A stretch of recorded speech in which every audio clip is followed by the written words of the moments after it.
Alright, welcome to the stream. Looks like we're ready to go. Looks like the internet is playing nice with us tonight. So we should be all set to get started here. We are going to be starting up something new, exactly. New game hype. Kinda. It's sort of a new game, but at the same time, it's an old game. What just came out today was the Tomb Raider Remastered trilogy. 1, 2, and 3. And, yeah, it's basically a remastering of the original Tomb Raider games. It's got everything included, including, like, the DLC. Well, it wasn't DLC back then. I guess we should call it expansions that were included with the gold versions of the games. And, yeah, it's got, like, nice new visuals, so pretty to look at. I played a little bit on my own time. I had some free time earlier today, so I was sort of checking it out on my own. It's pretty good. It's a nice, solid rendition. I can imagine that they probably had the same source code from the original games. It feels very similar to the originals. And yeah, there's not too many differences. But in lieu of that, it's not that much different from the original games, to be quite honest. Even the new kind of visuals, they still have a very old school kind of feel, and not a whole lot of the models were redone outside of the character models and the enemy and the NPC models. So it even kind of like, I don't know, there was a couple times, because you have the ability to switch back and forth on the fly between the original visuals and the remastered ones. There was a couple times where I forgot I had switched to the classic look, and I was just playing it for, a few minutes before I'm like, oh, let me turn the remastered visuals back on. But anyway, we'll get into it. We're going to check out the first one.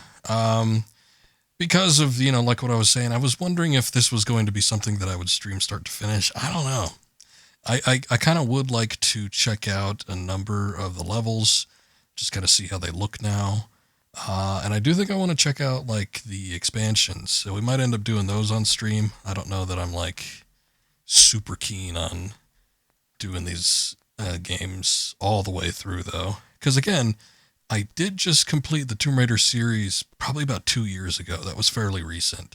And while I've had kind of like a hankering to go back to some of the classic Tomb Raiders, and this definitely does that, I don't know that I feel the need to stream it necessarily.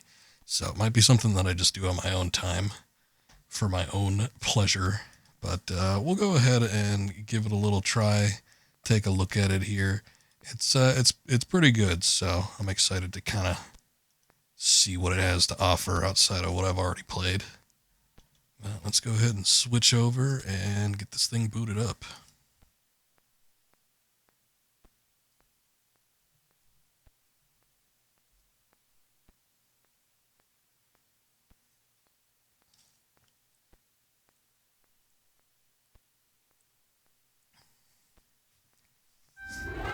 Alright. So what I played actually on my own time was a bit of Tomb Raider 2 and Tomb Raider 3.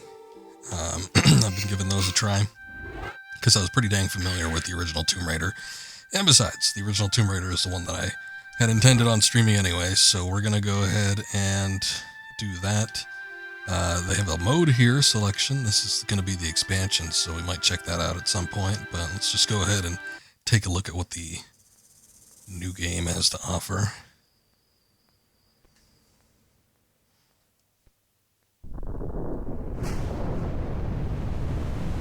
I think this is supposed to be the remastered look, even though we had the remastered look already up. And then, like, the classic is, like, all artifacty.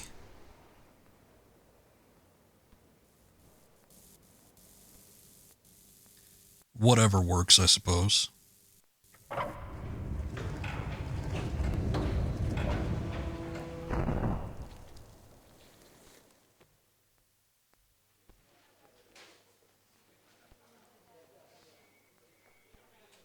What's a man gotta do to get that kind of attention from you? It's hard to say exactly, but you seem to be doing fine. Well, great. Though the truth is, it ain't me that wants you. Oh? No, Miss Jacqueline Natla does. from Natla Technologies. No, Miss Creator of Jacqueline all Natla. things bright and beautiful. Seal it, Larson. Ma'am. Feast your eyes on this, Lara. How does that make And your the dollar wallet? bills just dropping from the I'm ceiling. sorry. I only play for sport. Then you'll like a big park. Peru. Vast mountain ranges to cover. Sheer walls of ice. Rocky crags, savage winds. And there's this little trinket. An age-old artifact of mystical power is buried in the unfound tomb of Qualapec. That's my interest. You could leave tomorrow. Are you...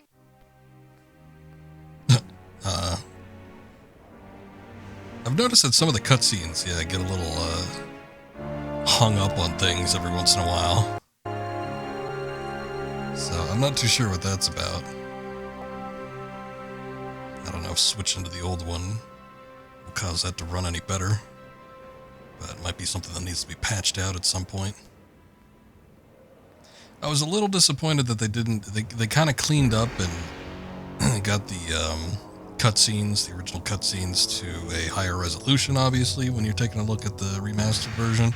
Obviously, that looks a lot sharper than what they tote as the original cutscenes, the original visual cutscenes, but I would have actually preferred if they had redone the cutscenes entirely. For whatever reason, they feel the need to go through and retexture everything, but the cutscenes themselves are relatively untouched. They just look a little sharper than they used to back in the day.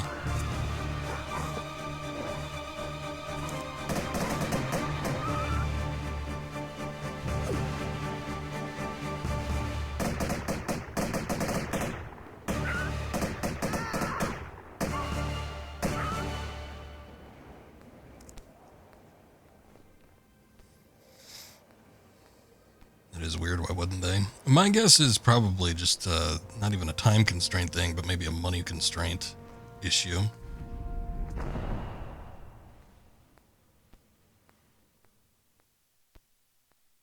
Because it doesn't seem, I don't know what their kind of budget was for this game, but it doesn't seem like they put in like a ton of money into it. So here we have the classic visuals. Of course, I switched over from the remastered ones because, I don't know, the cutscenes were acting a little weird, so I guess that's the way to sort of fix it. But there's our first look. New Lara. This model's actually really, really good. People were doing some comparisons and stuff, and they were showing off like the Fortnite models that had been put out recently, because the Fortnite models had sort of redone Lara's classic look, but in sort of like more contemporary standards. And it didn't quite look right. There's something about it, and you can't quite put your finger on it sometimes, but there's something about it that looks a little off. This model in particular, I was admiring it when I was comparing it to the more recent renditions of Lara, especially her classic look, and this really does capture the feel of the original model. Now, the original model, which is the one we're seeing here, looks really, really rough. Lara looked a little bit better in her later renditions. I've always said it, but I think Tomb Raider 4 and Tomb Raider 5, but Tomb Raider 5 was a little less consistent. But Tomb Raider 4 in particular, I think, had the best looking classic Lara.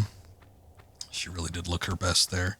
But this model in particular really does capture the feel of the original Tomb Raider. Apparently, a guy was a fan beforehand. He had done a couple like fan models and stuff, and they ended up hiring him, and that was probably the right call, because it looks a hell of a lot better than some of the other things I've seen. Anyway, we'll go ahead and make our way through.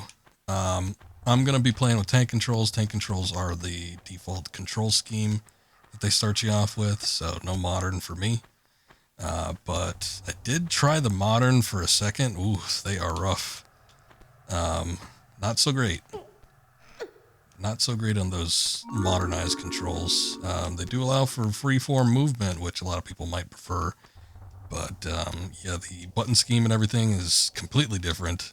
And, there's something about it that doesn't quite feel right, especially when you're trying to do, like, you know, a good deal of maneuvering, jumping around, even fighting in combat situations. Not so good. I didn't enjoy it. So we're just going to be sticking with the tank controls. I know a lot of people complain about those quite a bit, but there's really not much to it.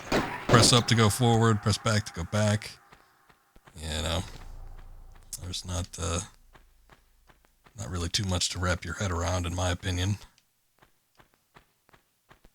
But yeah, for whatever reason, just every time tank controls are brought up, I almost always hear a complaint. Somebody complaining about how bad they are and how you can't play a game productively with it.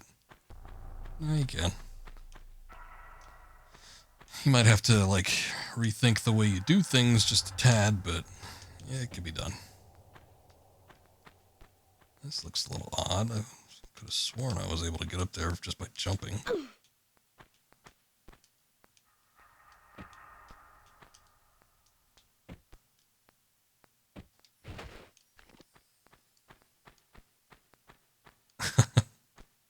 Right, when that camera swoops back, then it immediately switches back over to the revision visuals. Kind of different.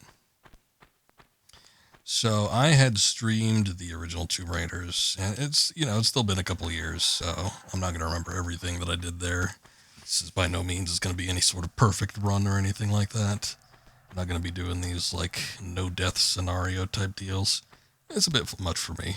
You know, I don't play a game repeatedly enough, even the ones I really like, to the point where I'm going to remember everything about them. So, yeah, don't expect anything too great. And yeah, there should have been a way to get up there. I wonder what the problem was. It's just a little secret, I'm sure, but it's not necessary for me to get up there. But anyway, still, I'm somewhat still familiar with how the playthrough went and everything. If we remember, that was like such a big series for me to get through. I went through every single main Tomb Raider game. I went through the original 5 that were done by Core Design. Well, I guess I should say 6, because Angel of Darkness was as well, but at least for that particular generation, it was 5 games, and then once they got to the 6th gen, then that was their 6th and final. And I did Angel of Darkness, albeit I did the rescued mod pack version, which made the game considerably better. And then we went on to the first reboot series when Crystal Dynamics took over, and that included Legends, Anniversary, and Underworld. And those were alright. I remember liking them a little bit more in my younger years than I did when I ended up replaying them. So I didn't like them quite as much on the second playthrough, but there was still some fun to be had with those. And then the more recent reboot trilogy, done by the latter Crystal Dynamics team. It's kind of fun to take a look at these environments and check out what they looked like originally. For whatever reason, I've been noticing the camera sort of changes up a little bit too. Seems like with the original, the camera is more at level with Lara, and then with the newer one, it's sort of slightly above her, but not by much.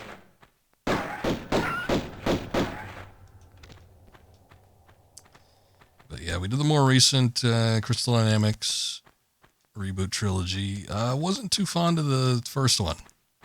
You know, that was another situation where I remember liking it as it came out as a teenager, but replaying it now, yeah, it wasn't my favorite. There was a lot of stuff that kind of annoyed me with it. I didn't like the characters, I think was the big one.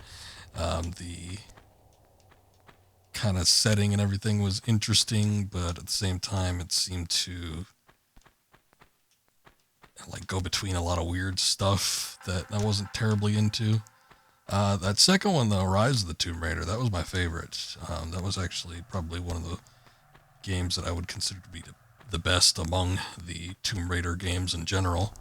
And Rise was something really good. At the time, it was the opposite of what my kind of feelings were for the series, for like the the reboot series when it first came out, that original Tomb Raider.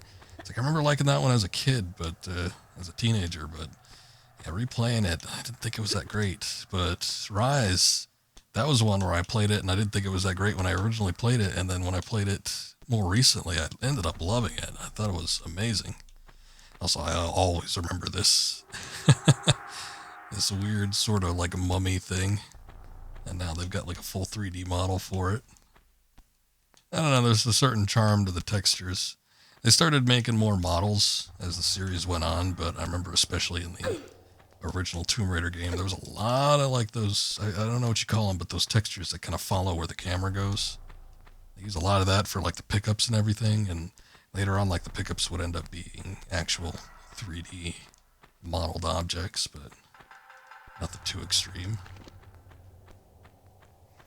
But yeah, anyway, ended up really liking Rise, and Shadow of the Tomb Raider I hadn't played up until I streamed it that day, or that during that time period, and that one was alright. I wish they would have done a little bit more with it, but overall it was fine.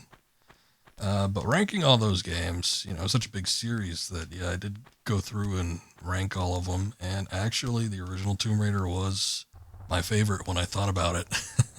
All those games, every single one. And the original Tomb Raider, I think, is my favorite, which is the one we're playing here. So it's kind of when I heard this was launching, I'm like, oh yeah, I think we're gonna have to check that out, and especially play the first one because it still is my favorite in the series, I think. Although having some more time to reflect on it, and I did put them relatively high on the tier list, but having some more time to reflect on it, I do think that the first two sequels are actually pretty dang good. Tomb Raider 2 and 3, which are included in this pack, I think are actually some excellent games. They are a little bit rough. I would not recommend anybody that's getting into the series play Tomb Raider 2 or 3 first, because they are designed with kind of like seasoned Tomb Raider players in mind, at least people that are familiar with the first game. But still, I think they're really solid sequels. They do have a couple hang-ups, in particular with the second one.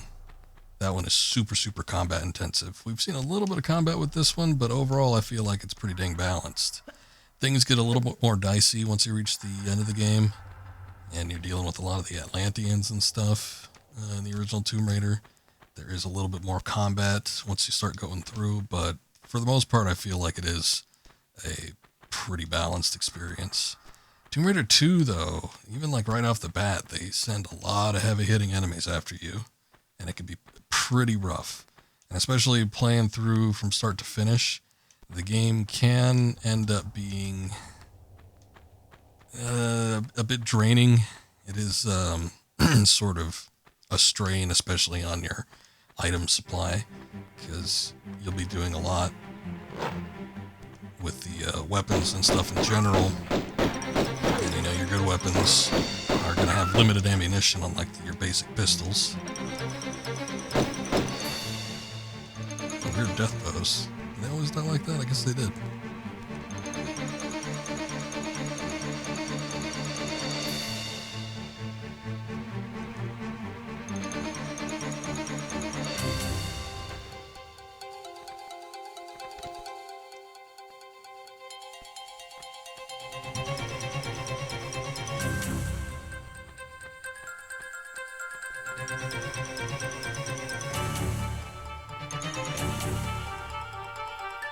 Belly rub pose. Kinda.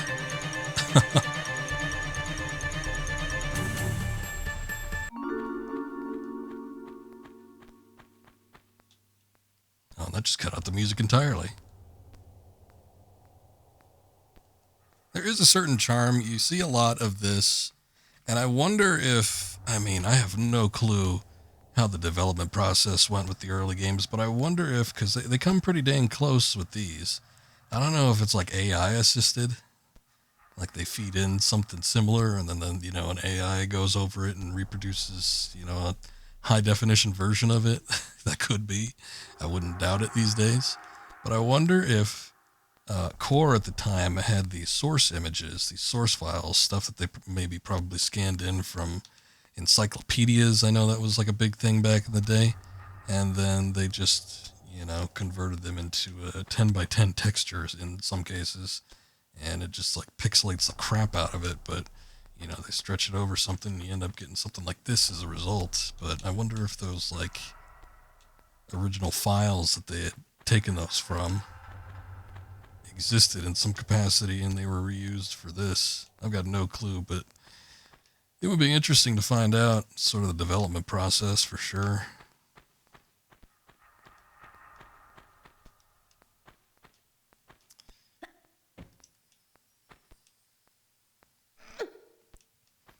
One thing I've kind of noticed about the original Tomb Raider games, and especially this one, is that they are super, super quiet.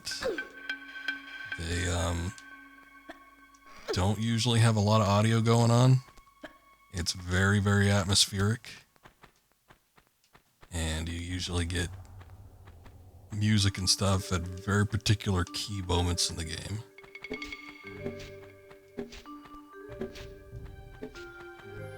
Such as entering a new area, or when you're getting flooded in some type of combat situation. Those are usually the instances. I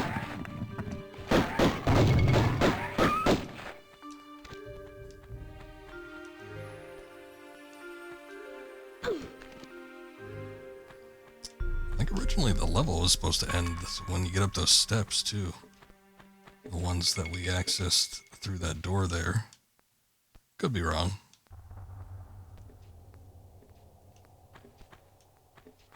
Certain sections like this, they look pretty similar. I mean, obviously, when we switch back and forth, we see they're using the exact same models and everything, but they look different enough where sometimes I got a double take and I'm thinking, like, is this the spot I think it is?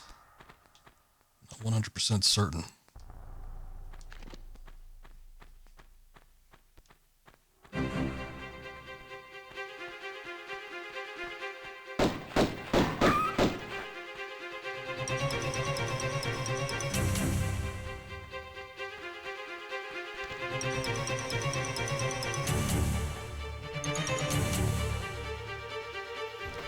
Have to familiarize yourself with the controls here. There's a lot of different things you can do to sort of ease your experience.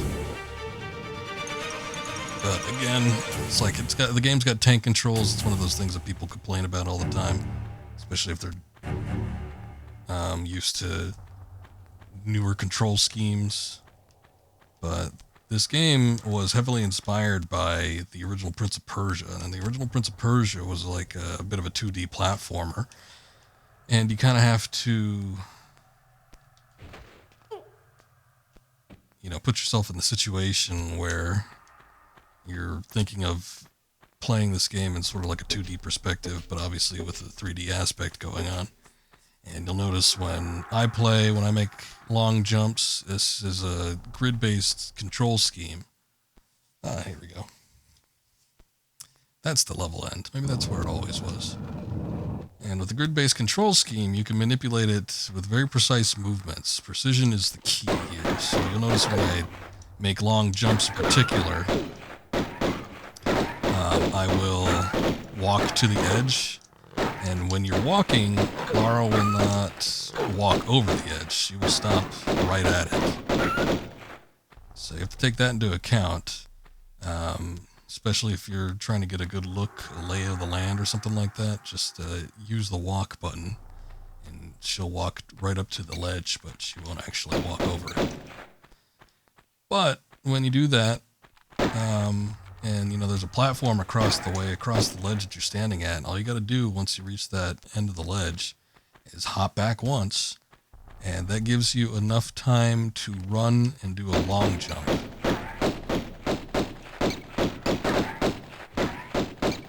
Some people get to the point where they're familiar enough with the controls where they don't even have to do that. They can sort of visualize how far they need to go, and they could just run and jump without having to, measure it out per se. But in my opinion, better safe than sorry. So if you want to do a long jump, if you want to execute a long jump and get it every time, you just gotta walk up to the edge, hop back, run, hold down the jump button. She will automatically jump when she needs to. When you press that jump button, she's not gonna automatically do it if you're running.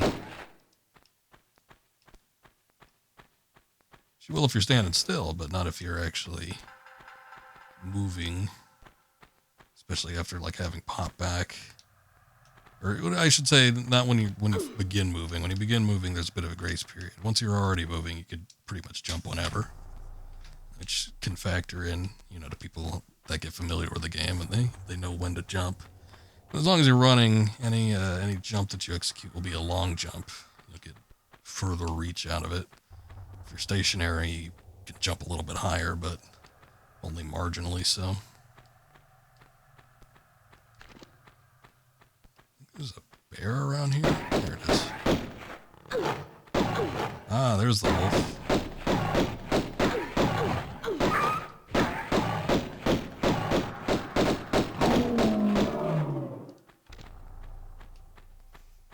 Animals do not drop anything, so no point in checking.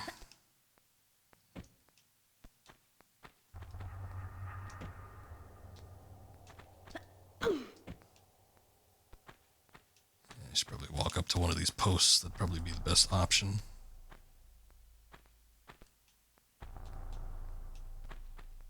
Or maybe not. Okay, let's walk up to the wall. Every time I walk up to the post, it like pushes me back. Oh yeah, that face. Those goofy faces. I remember them in the original. They almost look just as goofy in the remake, the remaster, but not quite as such.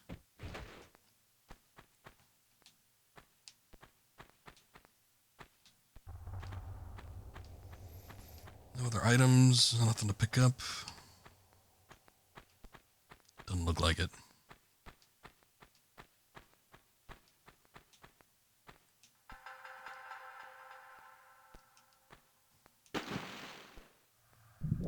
Alright. Make our way down. The water lighting effect is a lot stronger in the original.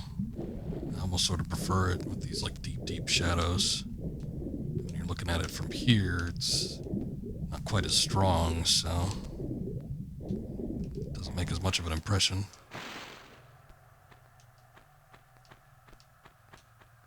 Look at those snakes. I keep seeing like random trophies pop up, achievements. There's one, why did it have to be snakes? Of course, the old adage from, what was that first one? Raiders? First time it was mentioned in Indiana Jones. There should be a switch that opens up a door there, but I don't know where that is. Might be further back. I know there's one like way further on, but I thought that opened up like another doorway.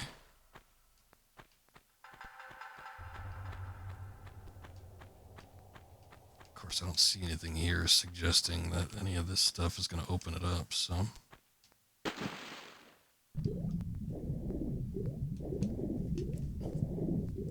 I gotta say though, unlike Tomb Raider Anniversary, which changed a lot of stuff, cut a lot of content out, it added a couple new aspects. There was some new gameplay that was sort of interesting to work with, but for the most part, they just took so much, and they reworked a lot of stuff like the game models and everything, but still,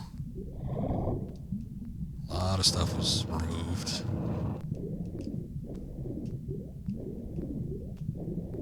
But this,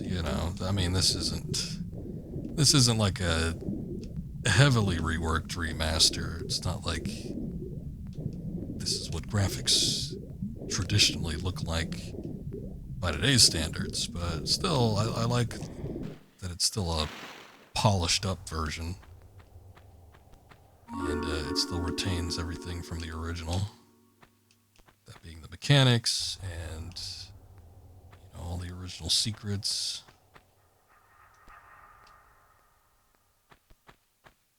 All the original gameplay and faithfully, reworking the level with the new textures and everything, where it still looks newer, but, at the same time, it wouldn't feel too out of place from the original game. I do notice that they have a lot of, skylights, though. They seem to want to explain why these interiors are so well lit, which you don't really think about it in a lot of regards, I feel, especially just given the nature of the game and when it was made originally. It's not something that you put a whole lot of thought into, where's all this light coming from? It should be, pitch black in here. On the one hand, I do think it kind of adds in certain places. I've seen some screenshot comparisons, in particular for the Coliseum in St. Francis Folly. And with the Coliseum area, that whole area underneath there is completely open up top. And it's like, when you play it in the original version of the game, it feels like the Coliseum is built inside of a cave, which I sort of like the atmosphere of that a little bit better. I like the general feel of that, as opposed to just, being this wide open Coliseum thing that, anybody looking around can probably look into. Ever see more examples of those textures that sort of move with the camera, and now they're redone where they're actual 3D models.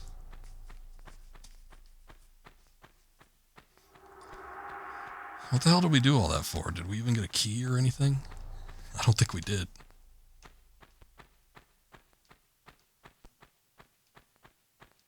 It's like an assload of bats and shit over here.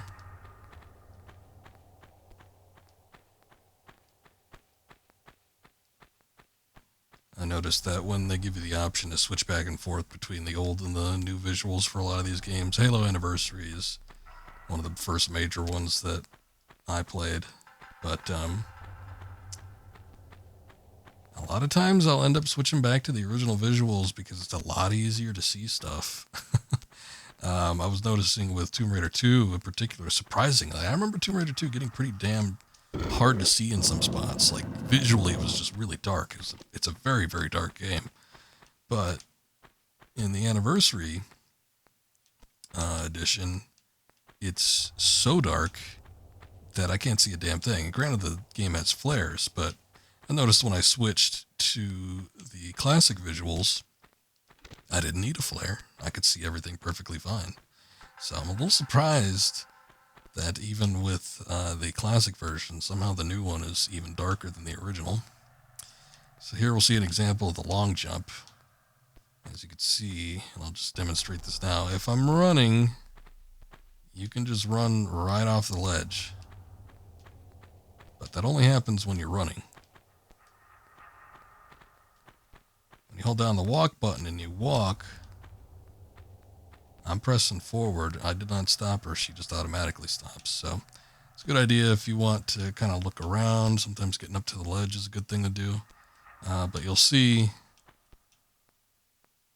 if I jump across, she might be able to hang on like that.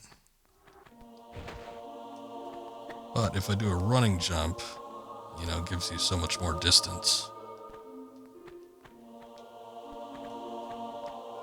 So just like that standard jump, I still had to pull myself up from the ledge. But running jump, she just gets right on there because it's a little bit longer.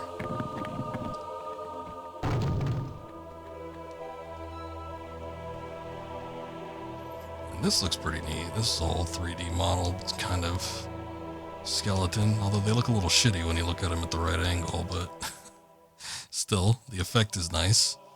When you take a look at the original, it kind of looks like a pattern. It looks more like a pattern than it looks like actual skulls. But I do appreciate the 3D model.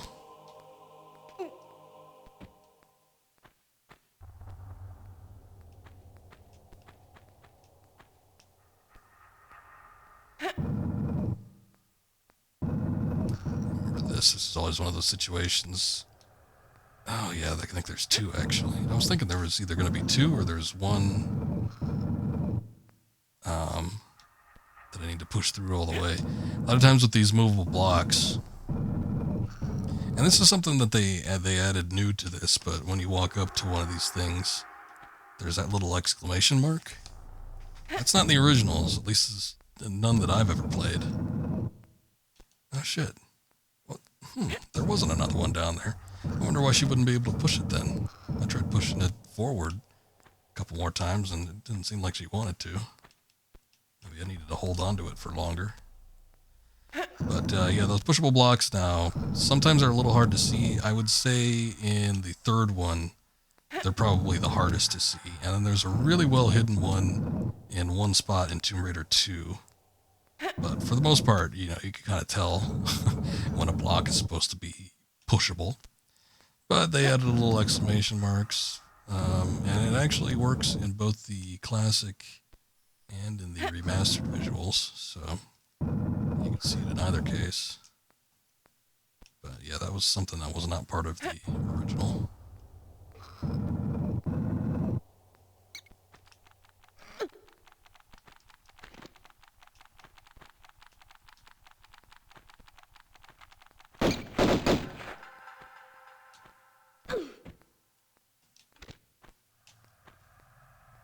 Can't sideways hop up that.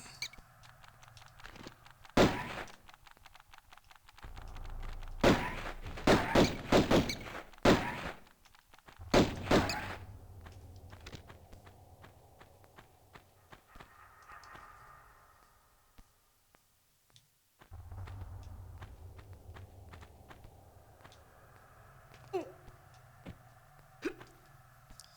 believe there's a key or something down here. There it is. It is much bigger in the original.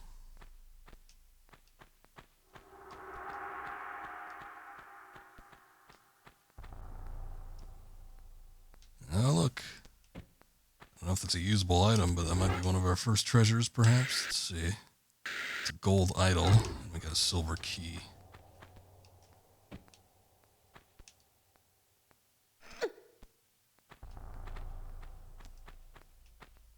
I don't know that I ever registered those being like chairs.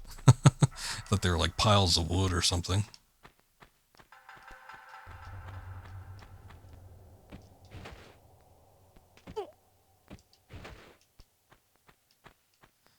Okay, now that we have that silver key, we know that there's a door that requires a key somewhere around here. I don't know if there's a door that requires a golden idol, but if we come across something, be sure to find it, I guess.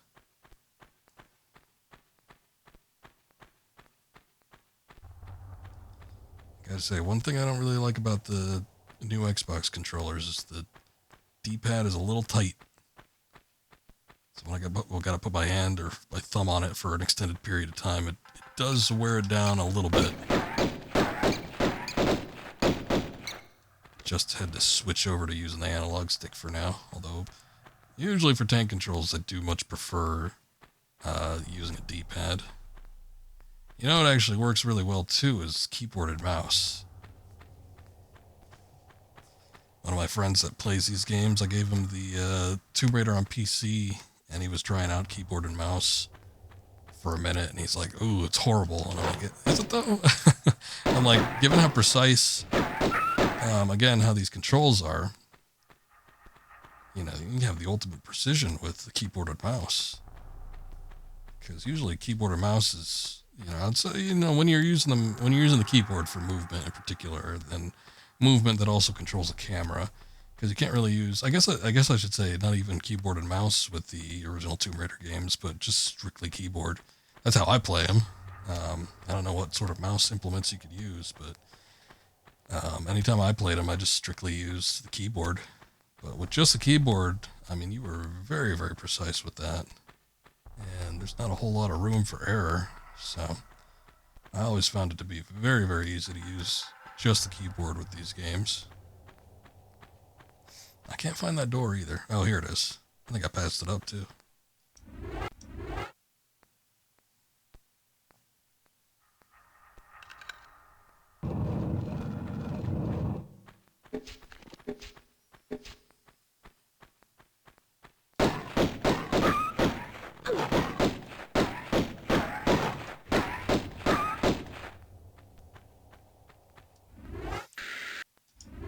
lot of med kits and stuff. I should probably use one of those, and I should probably save too, because we haven't saved at all.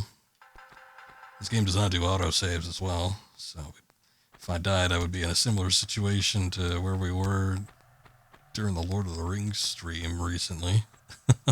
3 wolves. Typically the reason I jump back like that, because you can hop back and fire like this, but look at your momentum is greatly strained. When Lara flips, she flips back far. And she can still keep track of her targets.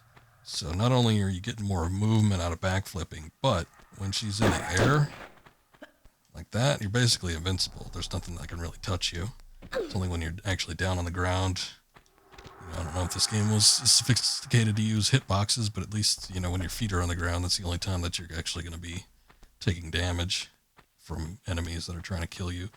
That are at least melee based. If somebody's shooting at you, you're going to take damage regardless, but...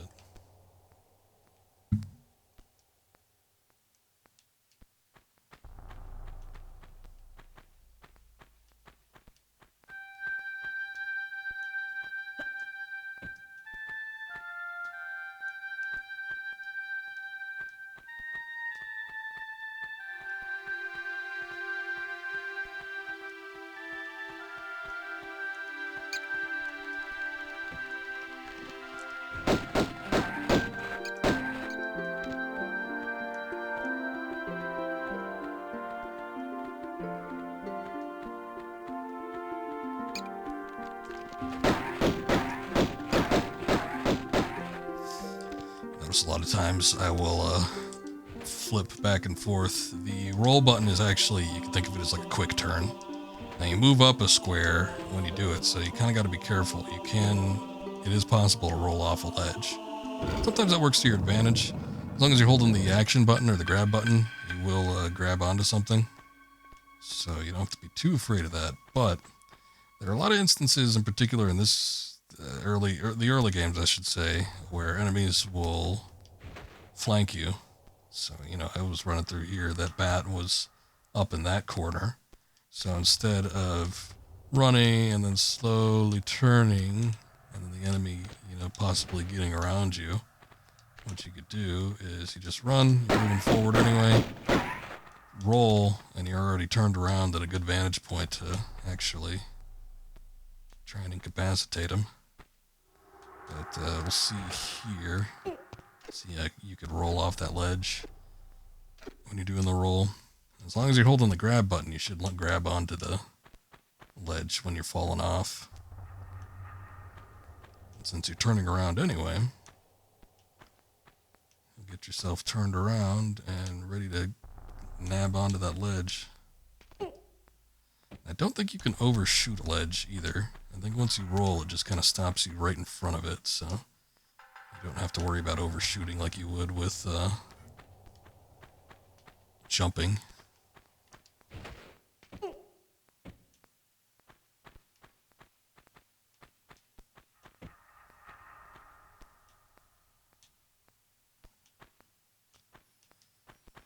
This one gets a little tricky. Mostly because you have all of these tiles that end up breaking. So you kind of got to be careful with that.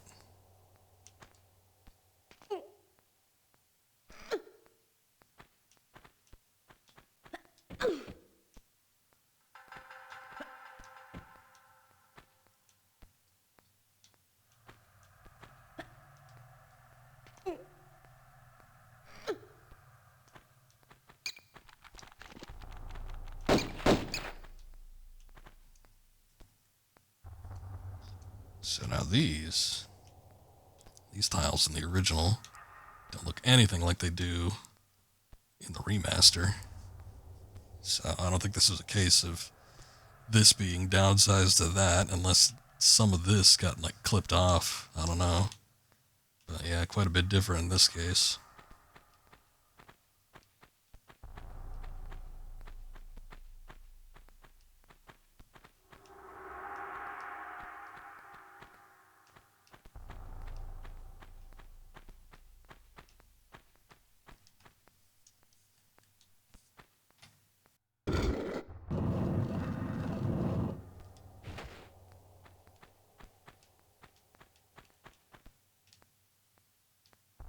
a little surprised. Oh, you can overshoot that. Look at that. So I proved myself wrong. And now we gotta reload and do all those switches again. Oh well. It gives us an opportunity, I guess, to fully look at what the original looks like. The original game runs at 30 frames a second, whereas the remaster at least 60. From what I've been seeing, I mean, even this is telling me 120, but it looks like I'm pretty sure it's been docked. But yeah, at least the remaster visuals run at least at a consistent 60. And maybe even higher than that. I don't know. I haven't really taken a look at the options.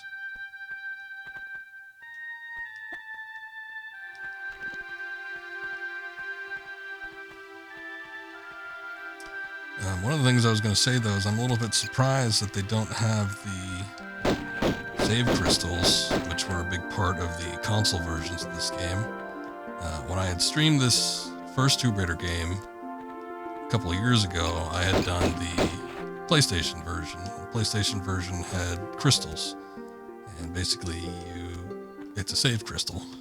Crystals just in a very stationary spot. You save at them. You can save any number of times at them, but those are the only locations that you could actually save at. Actually, thinking about it, no, you couldn't save multiple times at one. It was strictly a one-time use thing. So you had to be careful about it sometimes, because especially if there were sections of the game, such as portions of St. Francis Folly, where you had to basically like kind of weave in and out of the same area over and over again. You had to kind of be careful about when you saved. You didn't necessarily always want to save immediately after you see one.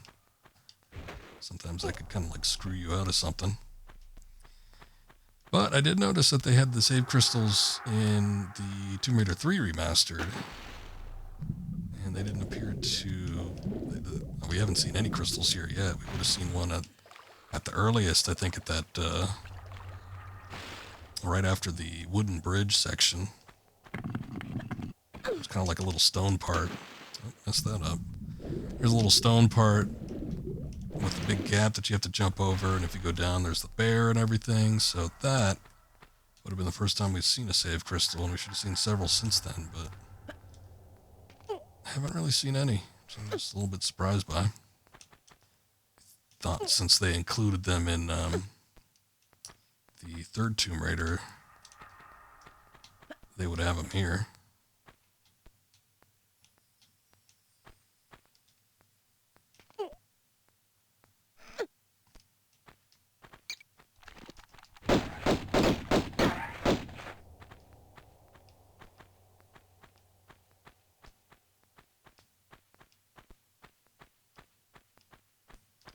The third Tomb Raider game, they functioned a little bit differently. You would pick them up and you could collect them, and basically you can use them whenever you felt like it. It's kind of like an ink ribbon in Resident Evil. You pick it up and you use it good for one save wherever you choose. It could be anywhere you wanted. Didn't have to be a stationary position like it was with the original Tomb Raider. But they were very limited, and they were hard to get. You know, they'd put them in very precarious spots that either would be difficult to access or, you know, were hidden, very well hidden.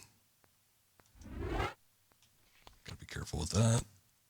I've done it multiple times where I've opened up the passport and accidentally loaded instead of saved. They really should have put save first, I think. Oh, shit. And do the whole thing where they ask you if you want to overwrite your save, as opposed to put the load up there first.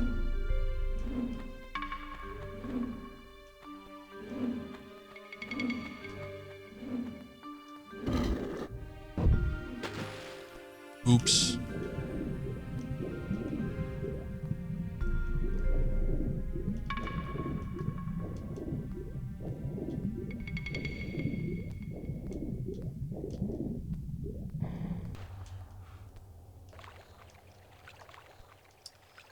But even with because this operates, I'm playing the PC version of the remaster games here, but I would assume even on consoles and stuff, you have multiple save points. Which the console stuff back in the day, you were working with memory cards in a lot of instances. So, memory card constraints are probably part of it, but also I think maybe just because it made the game more difficult, the developers tended to prefer limiting your amount of saves. I did all the PlayStation versions on the original Tomb Raider. What do we call that? Like a Kintology? But those original 5 games, I had done all the original PlayStation versions for my actual discs that I owned. And they all had different save styles. I think it wasn't until we got to like Tomb Raider 4 where it ended up being the case that we could save on multiple slots as long as we had, the memory card space for it. Tomb Raider 1, again, it was a situation where you could only save at very specific points, and you could only save one time at those points. Tomb Raider 2, you could save anywhere you wanted. It's very refreshing. But you only had one save slot. That was the big problem with that one. So I suppose if you had multiple memory cards, you could probably bypass that in a way, and then kind of act like having multiple save spots, but, you'd have to have a different memory card for all of them. But if you did it like me, you were just doing it with one memory card, and, depending on where you saved, you could actually put yourself in a bind if you saved at an inopportune time, or you didn't collect enough resources or something like that and felt like you needed to go back. Could have been a lot of different problems due to having just one save file.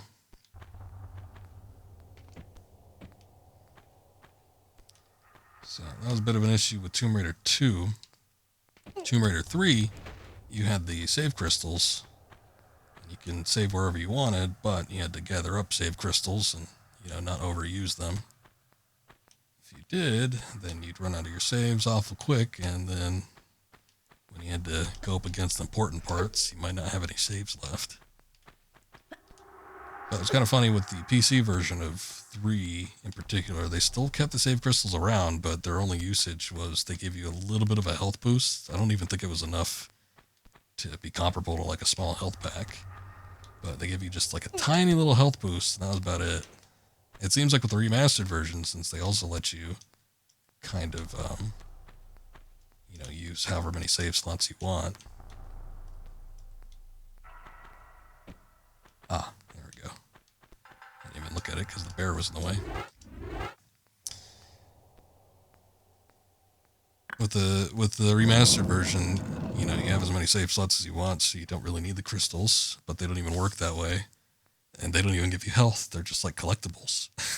They're floating crystals, so they look like, a in-game element, but they're basically treasure. And there's probably some achievements or something related to getting all of them. That's the only reason they exist now.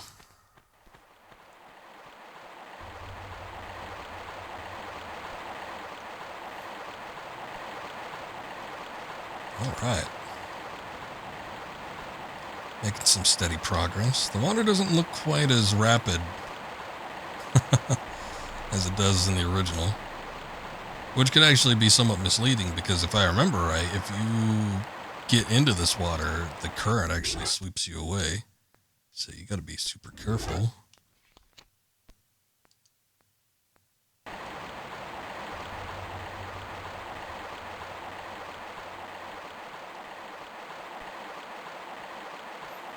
I wonder if I need to go down there first. There's some stuff over here, so I guess we'll take a look at what's going on here.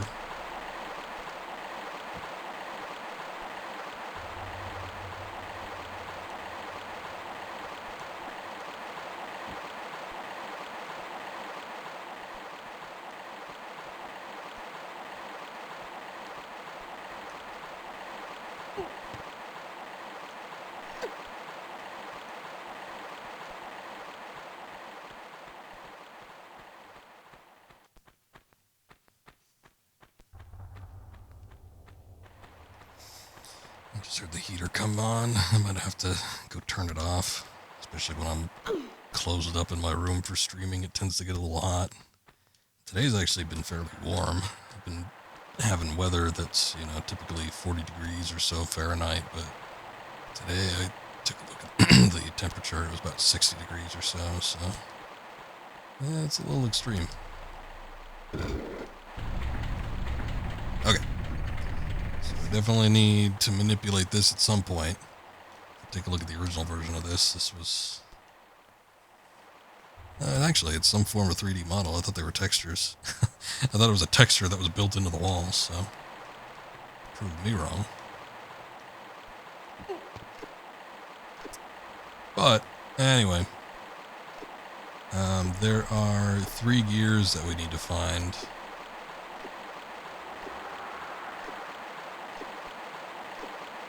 They are all in various locations.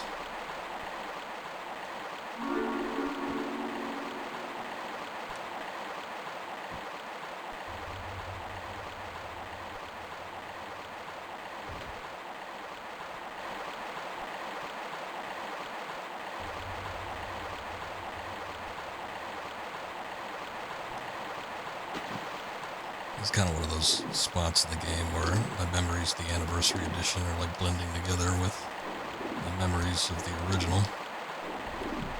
As we see here, the current is strong enough to prevent me from actually swimming forward, which is much more implied in the original version with the animated textures. With the water here, you can barely even tell.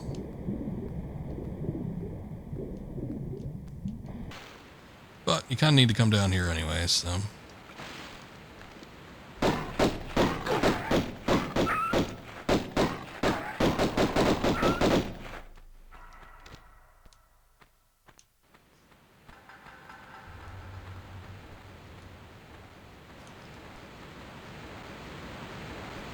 So we actually need to go pretty far to get the gears. I don't even know if there's one here.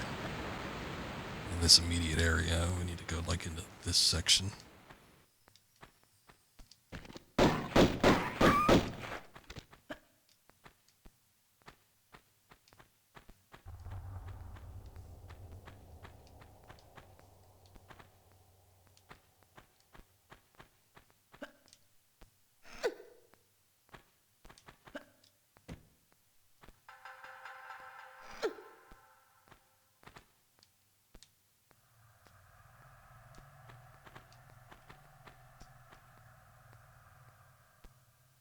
Skeleton sitting up here, having a lie down, like it's square head.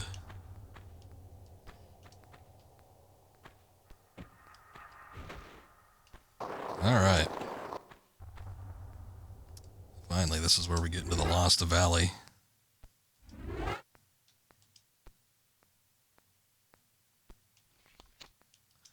See, I almost would have like reloaded the wrong thing if I hadn't gone down. I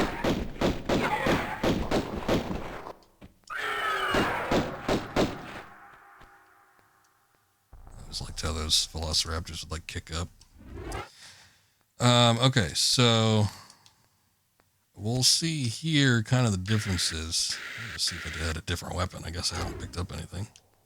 Some of the major differences that kind of changed the feel of this game is the Lost Valley and everything, but when you take a look at the original version, pitch black up there, you'd almost think that this is sort of like, one of those geothermal things where it's underneath the surface of the earth.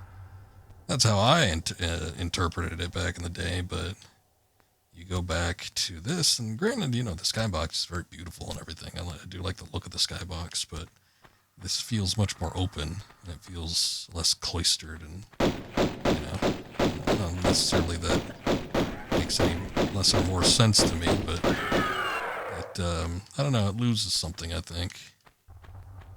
Switching from kind of being this, you don't know what's out there, if we're kind of underneath something, or if we're out somewhere else, but, yeah, you lose the, sort of vagueness by switching over to the remastered version here.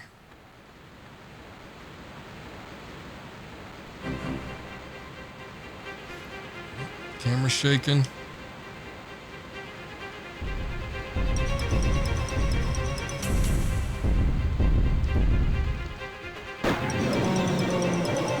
Notice that in the remastered version, for any big enemies like this, you might consider them bosses, they do give you a health bar.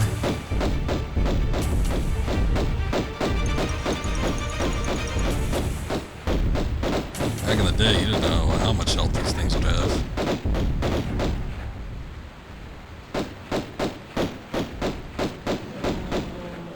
So you're just shooting at the damn thing until it, you know, died. Oh yeah, that happened in the original too. You can like walk on it, it would reflect you back. It would repulse you.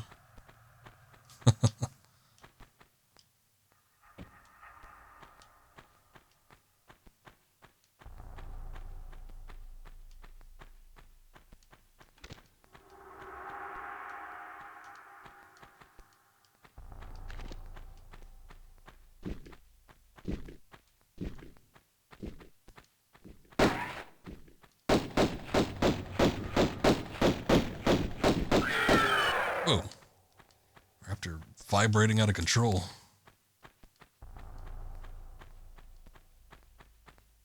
Are they always red like that? I guess they had a red hue to them. I always had more of the impression that they were brown, though. They look more red now. Oh yeah, they got like a little fin on the back, which I never noticed. I always thought they were like completely smooth, like the velociraptors from Jurassic Park.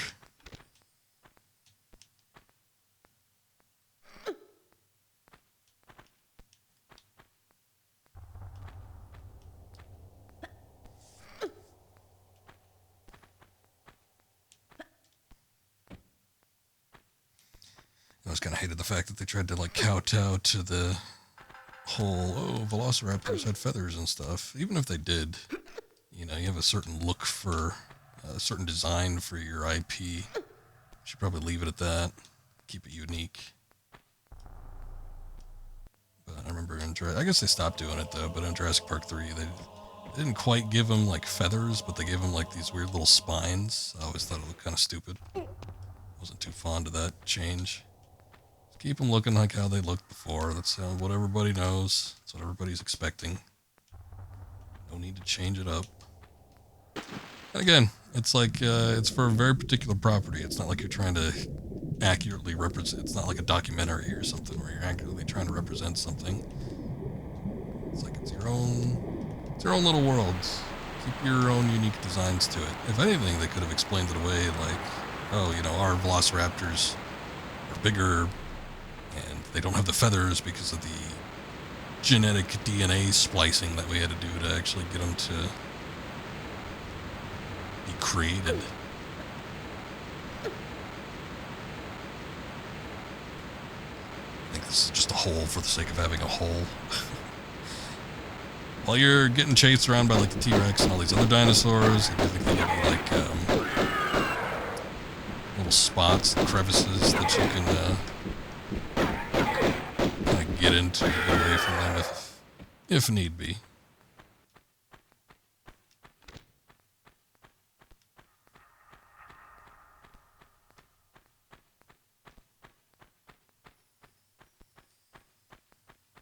Weird little fireflies. I've been seeing them every now and again. They're not in the original. It almost looks like they're supposed to signify like something nearby, but they're not like around an item or anything. In the anniversary edition, they make this whole section like a big old QTE sequence where Lara's dodging and weaving through velociraptors chasing after her. Got all these QTEs. That was the thing about that particular version of the game, is like there's a bunch of QTEs. And a lot of times I felt like it robbed a lot of the actual, you know, skill-based combat. Eventually it would kind of like this whole area in the anniversary edition would turn into sort of like an arena battle with the T-Rex. So you would still kind of like have to shoot at it like normal, but then it was kind of blended in with some QTE segments. And there was some of that, like, I don't remember what it was, but it was like almost sort of a trick shooting of some degree.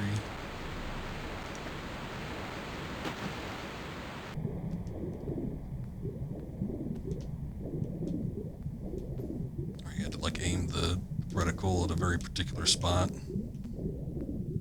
So it was kind of weird, kind of funky. Overall, yeah, I didn't prefer the Anniversary Edition. Like I said before, there was some neat stuff. The game kind of pissed me off when I was streaming it, though, back then, because there was that whole situation we had where there was an issue where something broke. I forget what version. Oh, I think it was the PC version. There was something wrong with the PC version that I had where it was like missing a latch or something. I think it was something that we had to like swing across. Because that was another big implementation of a new gameplay method, was that Lara had a grapple hook, which she does at the beginning cutscene when you're getting into Vilcabamba here, but, you know, obviously you don't use it at any other point in the game.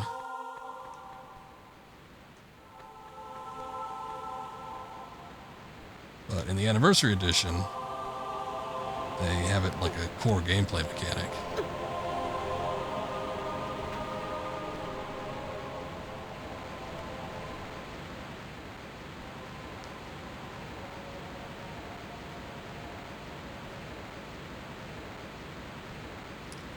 Taking it all in.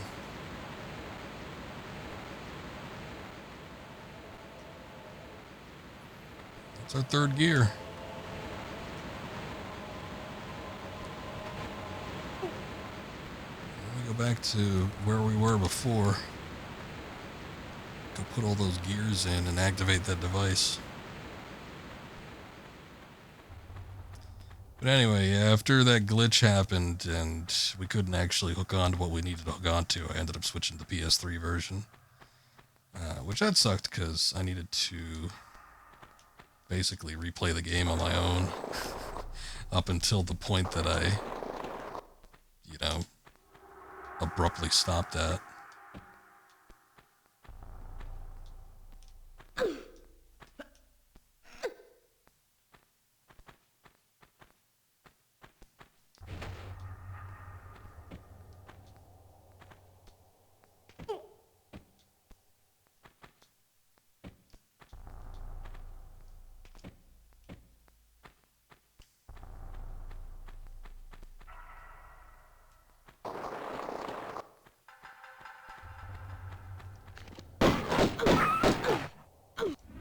I always press start. Start when I mean to press the select button.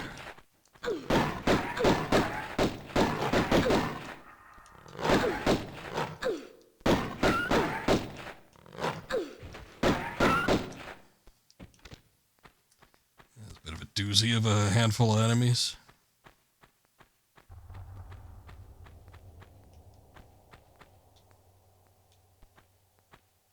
I don't even think there's anything over here.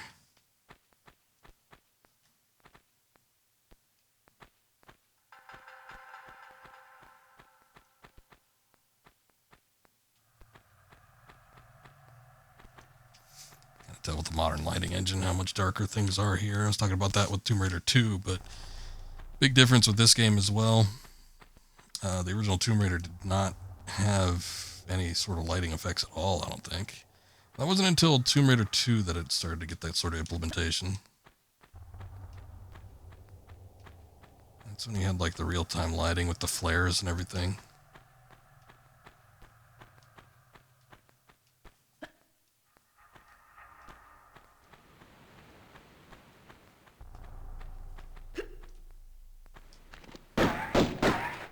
Also, you had the muzzle flares, which, let's see.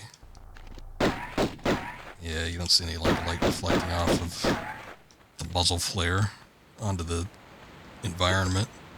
You can see it in the remastered version, obviously, but it's got a brand new lighting system and everything equipped on it.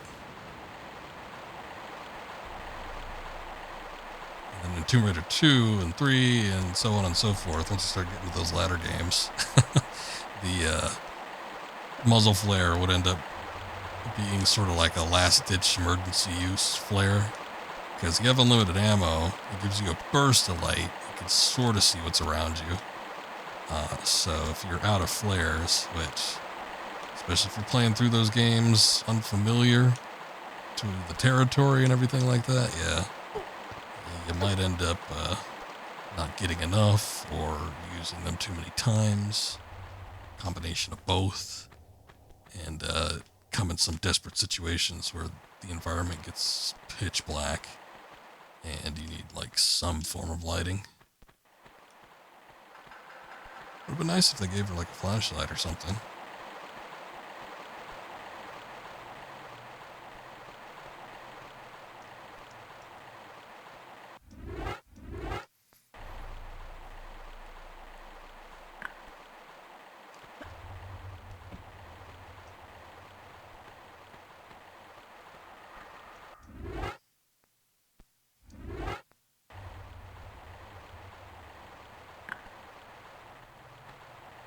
Oh.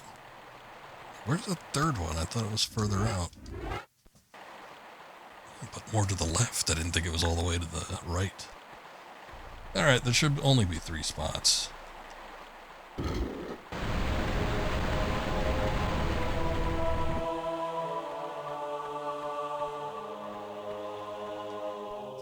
Okay, I believe, yeah, there we go.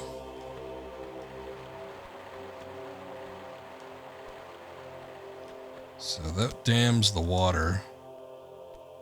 You can still see that the water is moving very rapidly. But it blocks off the water from continuing on, so everything out there gets dried up. I think you are, yeah, you're able to swim through this to a degree.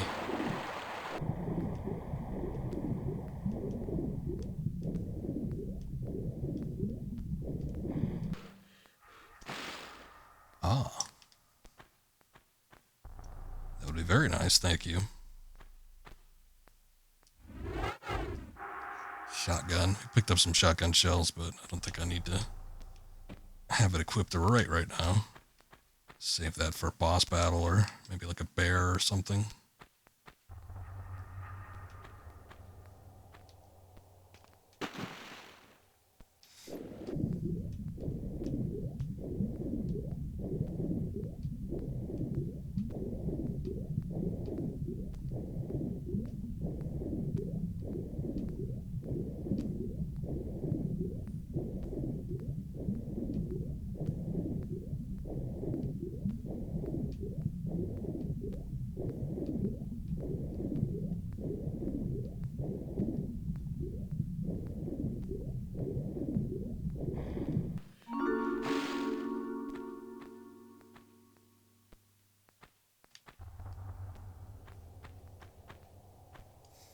Secret spot, I guess.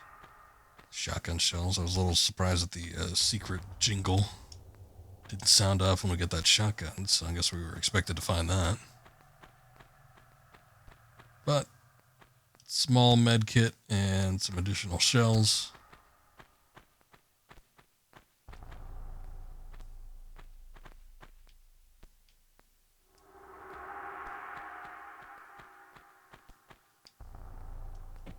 Ooh. Didn't intend to fall that far.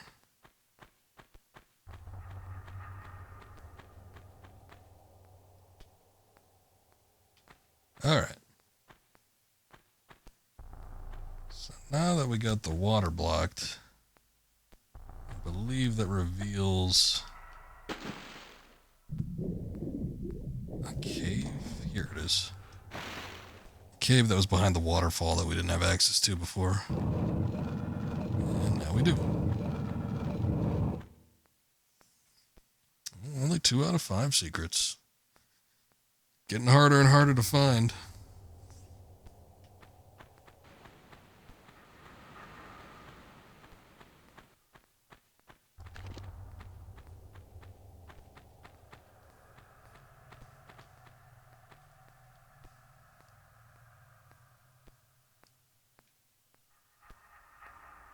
A very red room.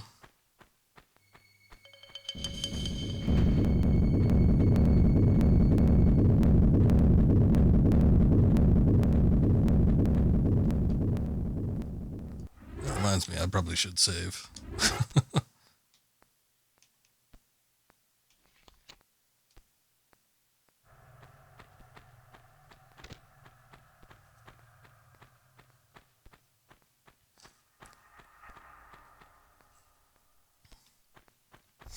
There we go.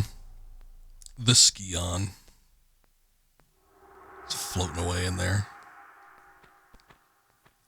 Gives you an idea of what you need to get to. Oh, it doesn't float in the original. It is just a static texture.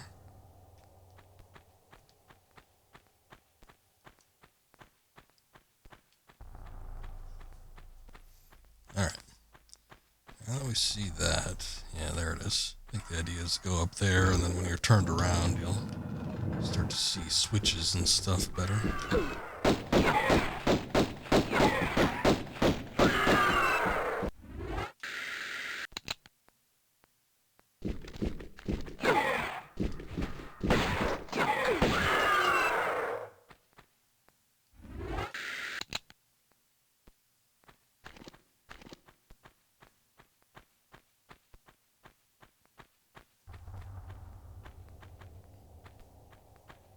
Alright. 3 sections. Each one's got a symbol above it. For whatever reason in the original, it seems to stand out a little bit more.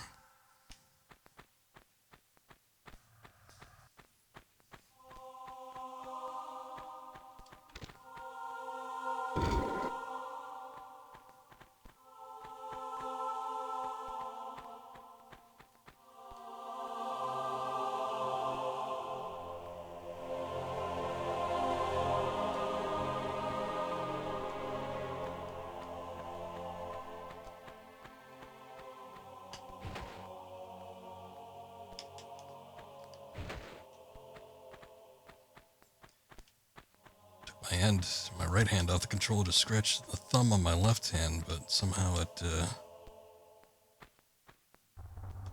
made Lara roll.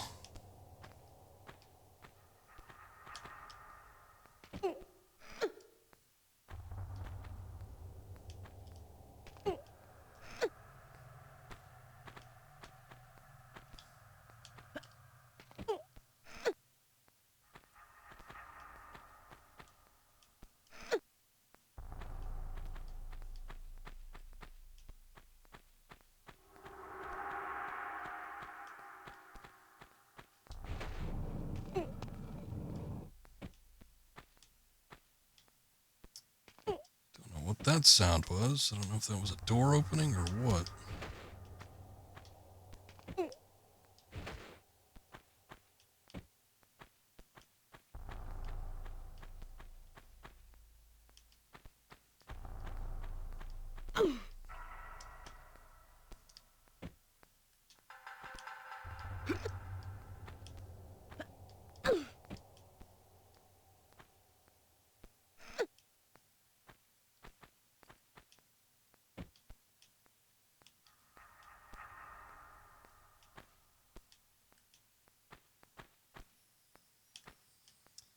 Actually, oh shit. I don't know if I can get back up. Oh no, I can, good.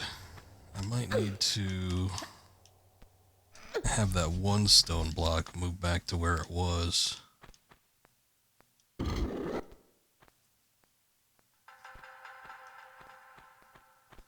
I need to move it later now that this door is open. I can easily access this area.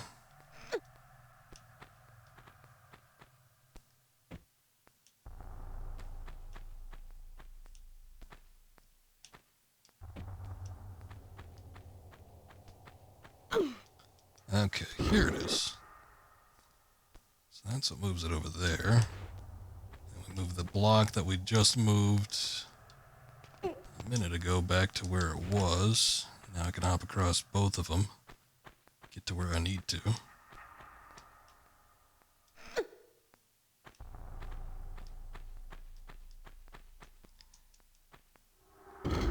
Light puzzles. Ain't gonna be major head scratchers, but give you a moment to pause.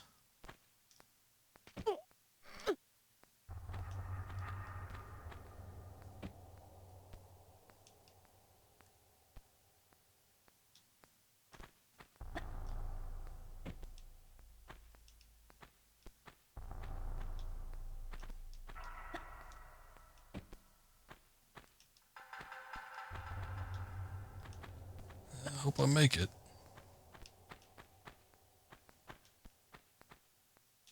Ugh. Mummy.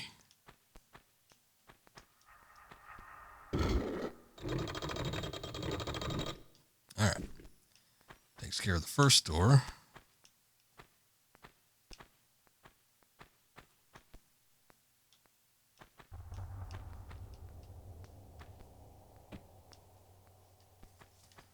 Don't want to fall on those spikes. Every Tomb Raider game, regardless of how far you're falling from, if you fall like from height down to the spikes, you're pretty much dead. I think I want to say that there's some games, and it might be these early ones, where even if you like touch them while walking through them, even if you're at level with them, if you walk through them, you die. They change it at some point to where it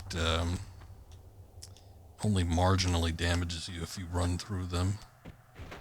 Well, marginally. It does a decent amount of damage if you're running through them. If you're walking through them, then it doesn't do any damage. I guess the idea is that Lara's carefully stepping around them.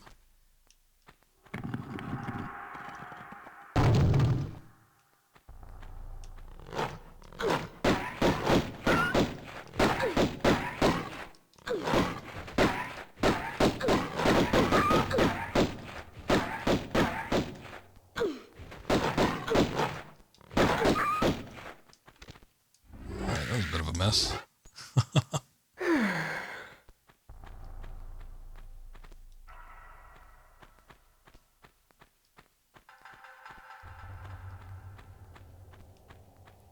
This is one where the thing is fairly well hidden, except for the ring at the bottom. Again, if you switch to the classic view mode, you kind of make it out a little bit better. They usually had a slight texture variance.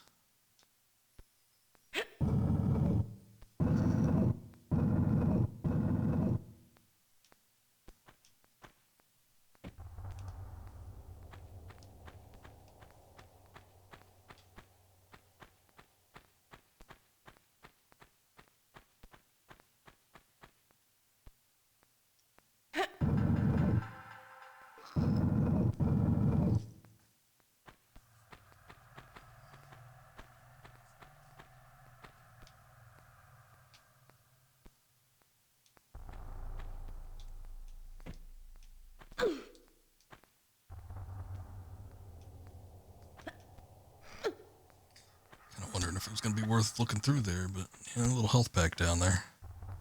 I'll take it.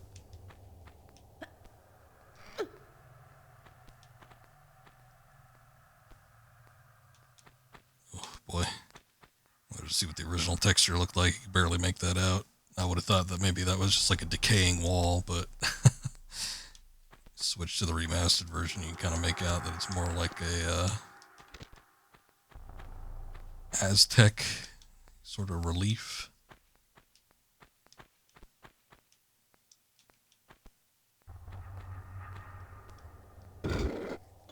Thank you, Akiri. I appreciate you. Hope your holiday's been going well. Probably spent some time with Val, no doubt.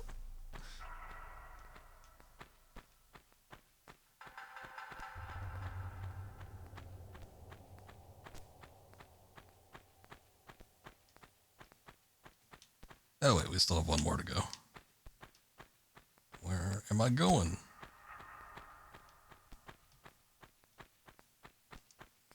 I'm gonna go ahead and save. Tomb of Qualipec. Oh, no. Let's see, that's what you gotta watch out for. So far I've been able to catch myself, but I bet you one of these days it's gonna happen.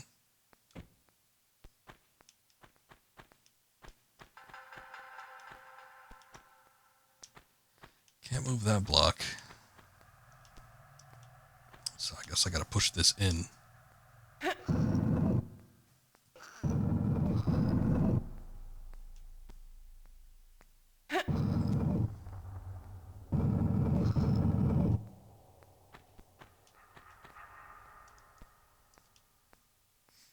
was wondering, the original version had like these massive rings on these blocks? I guess they did.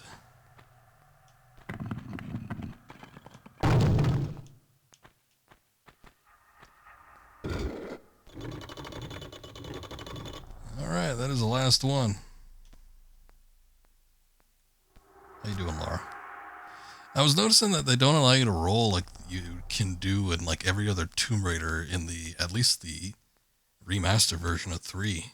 Every time you flip a switch, you can typically move around in a Tomb Raider game. And if you roll, it automatically flips Lara to a front face like that. And then with a lot of games, it zooms in awful tight on her, which I got to use a little bit of camera manipulation, which you did not have access to in the originals to do that. But with some games, it zooms right in on her chest. I know there's a couple instances of that early on in Last Revelation, Tomb Raider 4. So something to keep in mind. But usually, yeah, if you just roll while you're walking, or while you're flipping a switch like that, it'll flip her around and then bring the camera in real close. It's a good way to look at the model back in the day.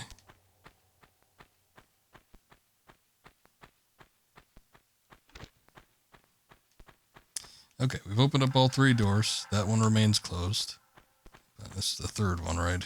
Here, all 3 doors will be in this area here.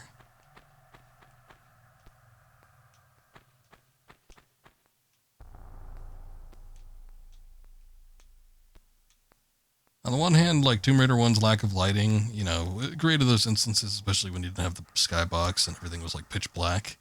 It did have cool things like that, but I do like a lot of these like shafts of light, like I was talking about. They have a lot of sky lights in this particular version of the game. And I don't know, there's just it's kind of a neat look.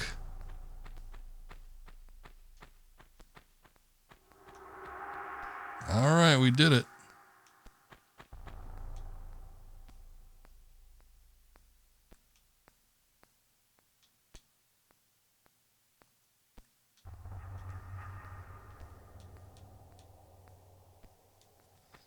Very interesting. And then, of course, you have the, well, we don't know what they are. They just look like mummies now, but they would later find out that they're the Atlanteans.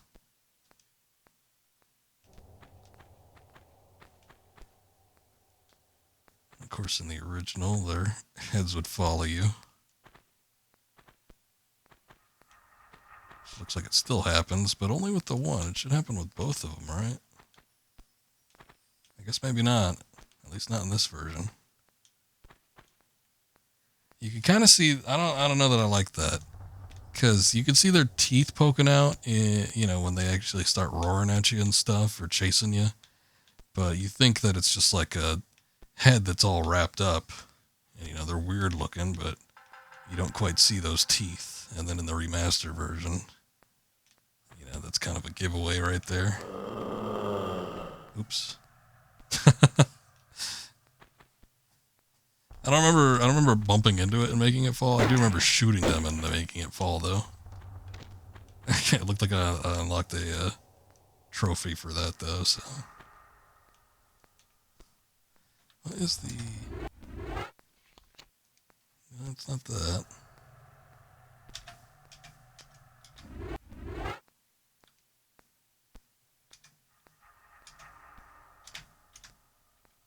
There it is. I was like, there's a photo boat, I know.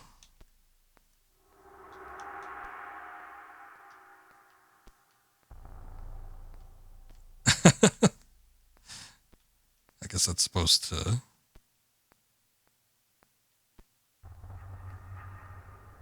have her, like, jumping through the air.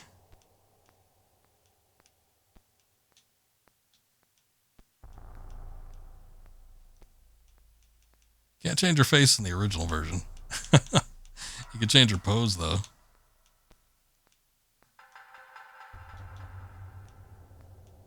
You can change her outfits, too, which is neat.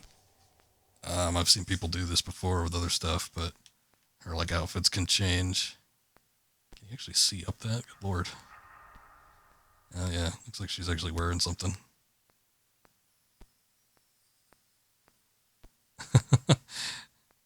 It's implied. I don't know. It's like a nightgown of sorts. I would have assumed that she didn't have anything underneath there.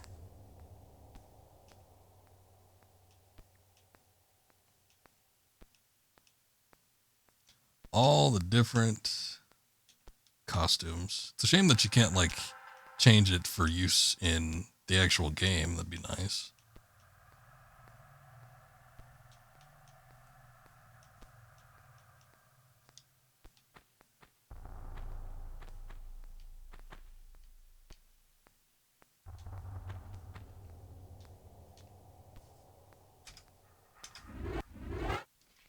What is it? It's F3. That's what it is.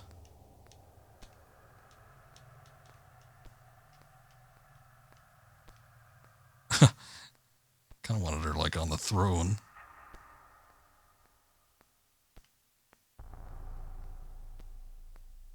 But it looks like she's just, like, sitting on this guy. I mean, it would have looked like that in either case, but yeah, let's change that field of view a little bit.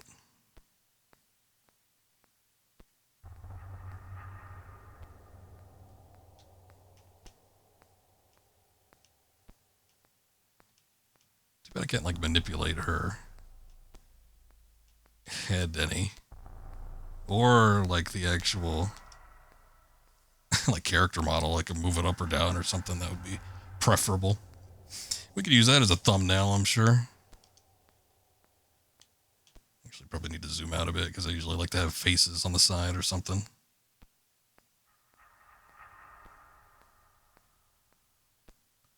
Ugh, that field of view is awful.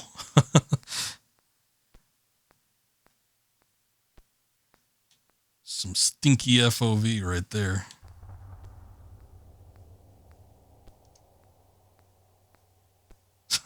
It looks so weird.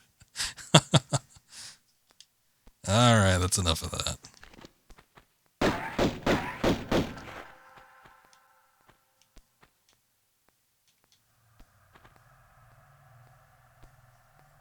Maybe not.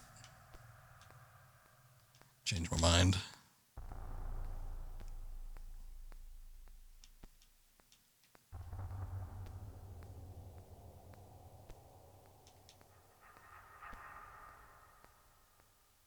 Have her posing next to the Atlantean.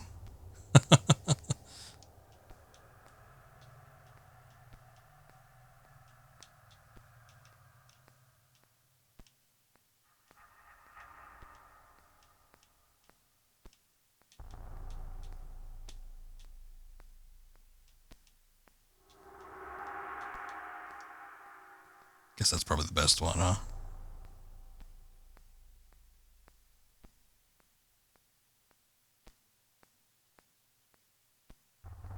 Goddamn. Atlantean's got some cheeks. Anyway, we've spent a lot of time doing nothing. Let's just get the thing.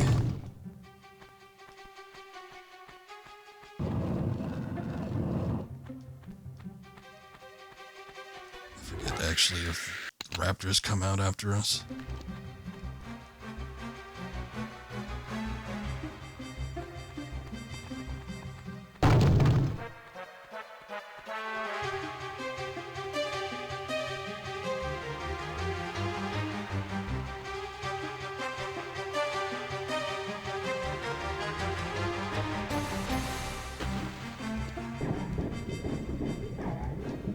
Comes Larson. In with the grand larceny. Oh, damn, we shot him up fast. Well, you have my total attention now. I'm not quite sure if I've got yours, though. Hello? I'll heal and hide you to a barn door yet. Whoa, his face looks weird. And that driveling piece of the Scion. You He looks like a Ken doll. so bad, I'll harness it right up your... Wait. We're talking about the artifact here? Damn straight we are, right up. Hold on. I'm sorry. This piece, you say? Where's the rest? Miss Natla put Pierre DuPont on that trail. And where is that? Ha!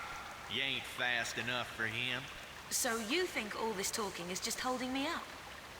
I don't know where his little jackrabbit frog legs are running him to. You'll have to ask Miss Natla.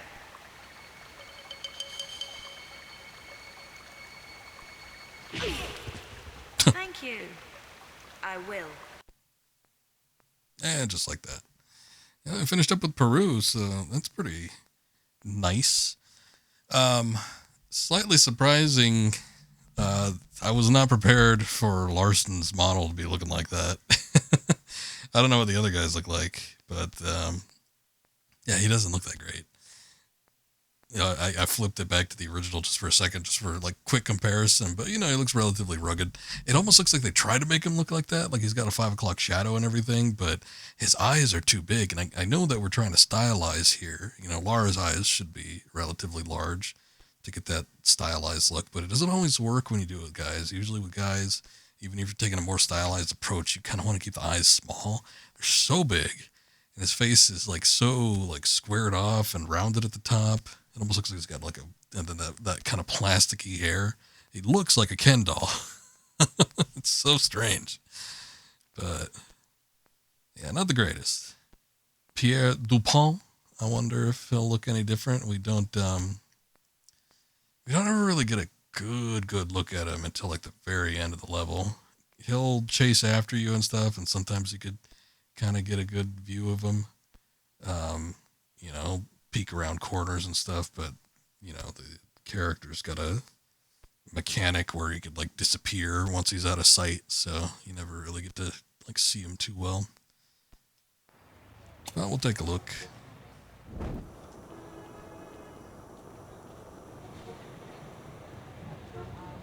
See if this runs any better.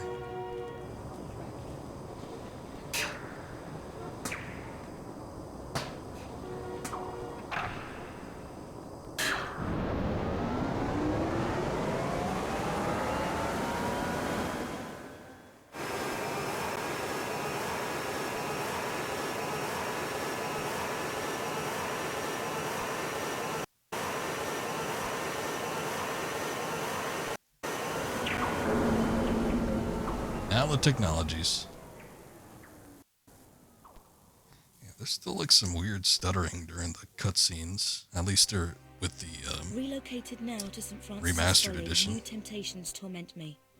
Rumor amongst My fellow brothers is that entombed beneath our monastery is the body of Teoken, one of the 3 legendary rulers of the lost continent Atlantis, and that with him lies his piece of the Atlantean Scion, a pendant divided and shared between the 3 rulers, which curbs tremendous powers.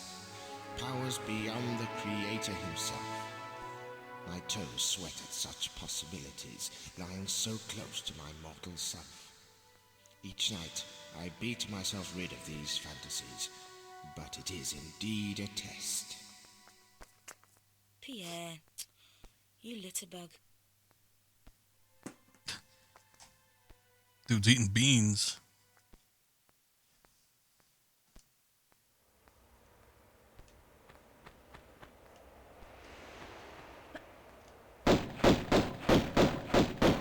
Alright, new enemy type.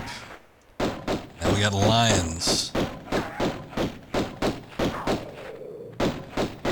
I've seen the bears. Tigers won't come into play until the next game, I think, but yeah, lions and tigers and bears. Oh my.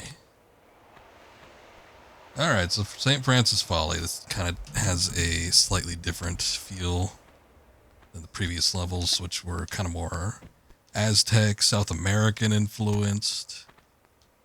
This is more, I want to say like Grecian or Roman. I forget exactly what it was, but we'll see. I think more Roman. You can see kind of like those pillars there.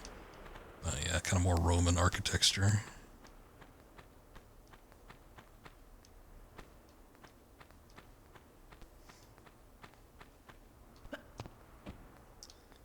I don't want you to climb it.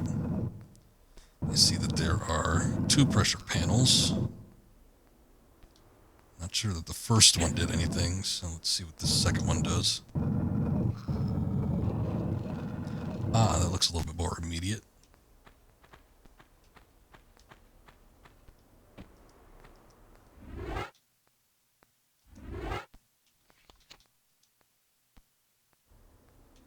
Alright.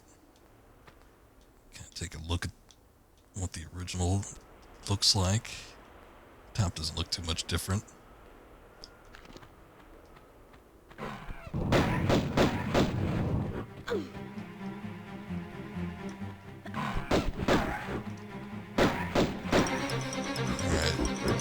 Here are the great apes.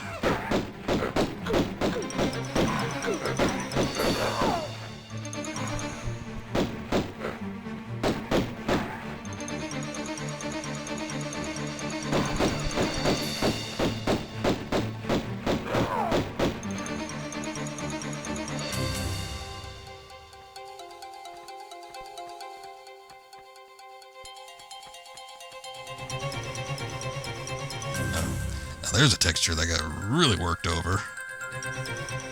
It almost looks like a cockatrice or something. In the original, they look more like dragons.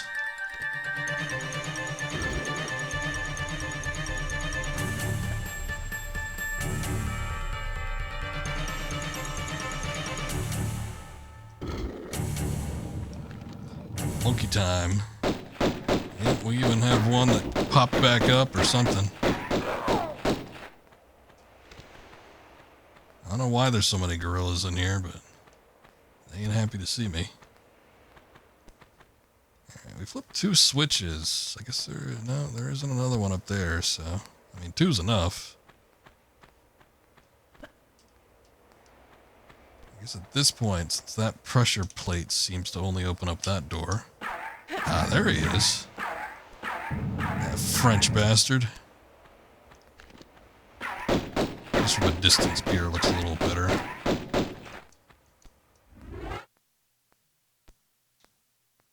I was gonna do this.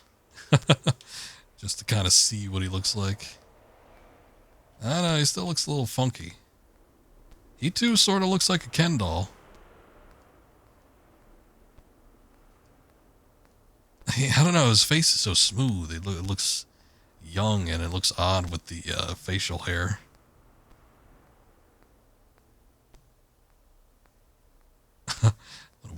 What a weird image this is.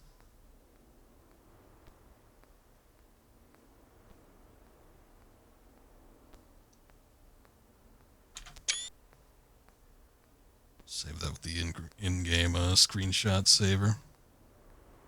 It's got those weird, like, high-powered pistols. This, you don't ever get an opportunity to see it in the original game, but in the original, and like the original version, this Lady Luck is actually nude. You can actually see nipples on the back of the woman on the jacket there. So they kind of changed it up here because it would be much more easy. Because again, he just kind of like pops up in and out like this, and you know, back in the original game, you're not going to have like this kind of camera manipulation, so you'd never see it.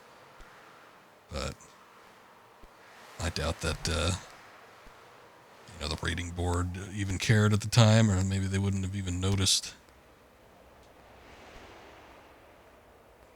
This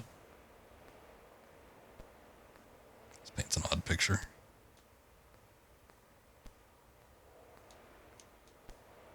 Oh my God, Pierre, what do you got?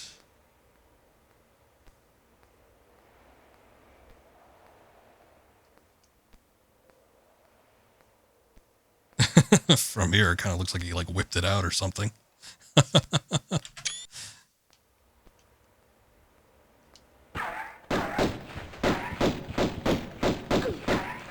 Shit. Whoa. I'm gonna die.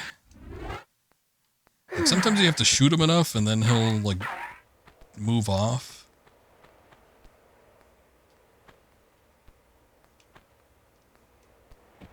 But he shouldn't be that persistent.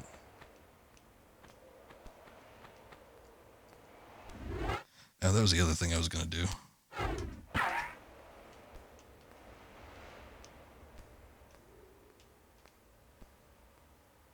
Because obviously now that because you can see how pixelated it is with the original. They sort of like poorly paint on a bikini, but yeah, she wasn't wearing that originally.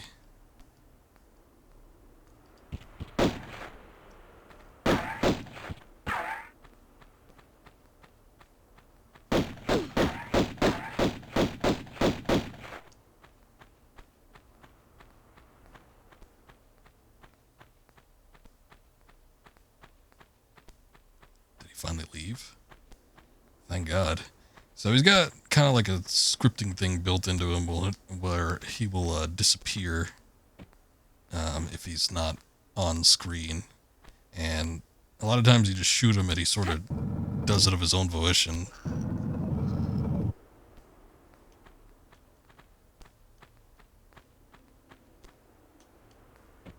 But sometimes you just have to like run away from him, I guess, and that'll get the trick done. Also, maybe after you press the, or push the block onto the panel, it automatically unlocks or something. Because pushing it back onto that other panel doesn't seem to do anything. And I think I need to jump onto this to get up here. A lot of these jumps are instances where we want to use the height jump, not necessarily go for length.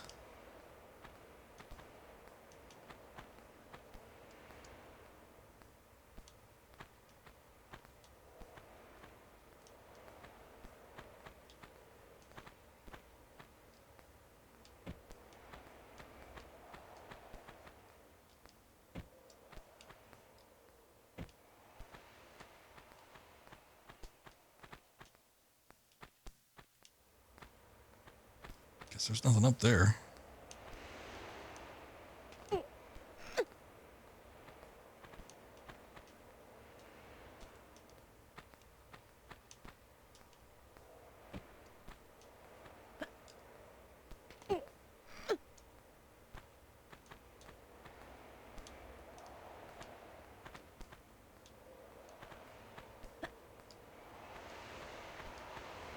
Alright, I remember there being some weird tricky shit that you had to do in this area.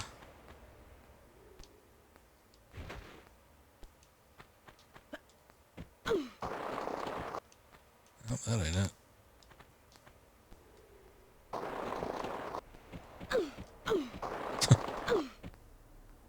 Pretty sure that's what I need to do. Maybe I could backflip off of it.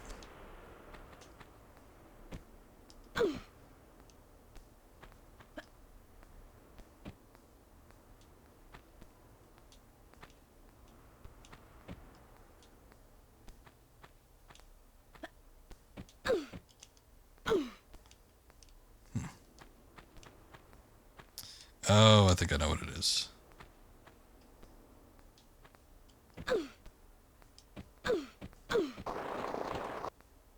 Yeah, I think that's what it is. I think we need to get height.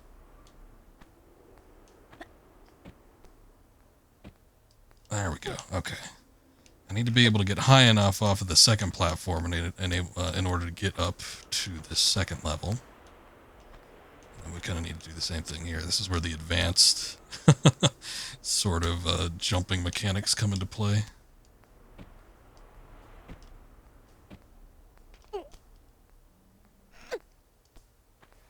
Watch out there. Sometimes it's hard to see. Oh, let's see again. I wasn't even paying attention. We've been playing the classic mode for a few minutes there. But those blocks fall. And if you fall with them, you are dead.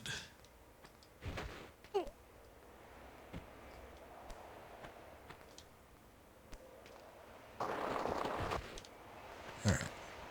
But a nice little secret. Alright, we need to go back to where I was before. Instead of going to that archway, I need to go the opposite direction.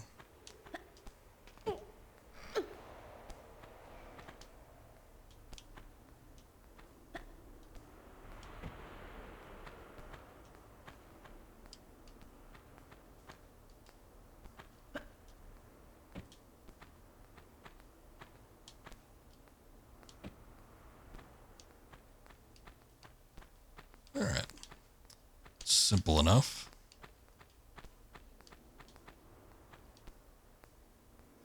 Now we're going to get into it.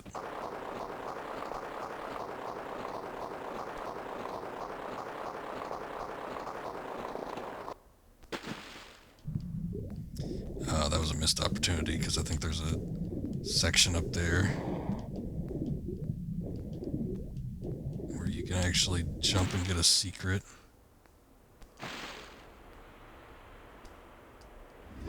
I don't think we have an opportunity to get it back.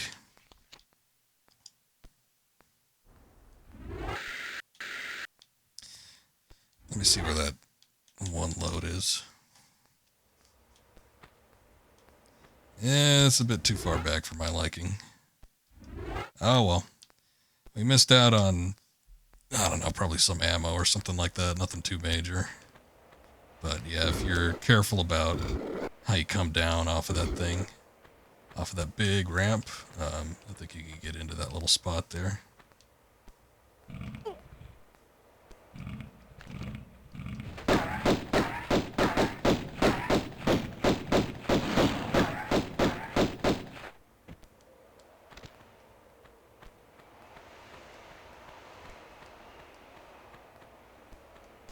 Actually, thinking about it, that's where we need to go, but I don't think I can get back up. I was going to say, is there another...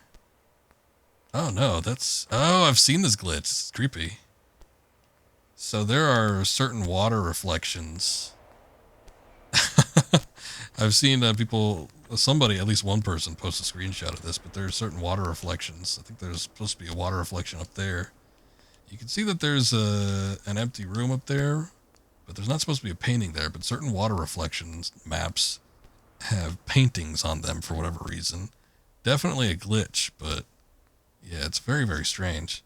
But when this was another secret, when the area was filled with water there, there's that little hole you could go up, and I think there's like a health kit or something. So, missed out on a couple things, but oh well. Not the end of the world.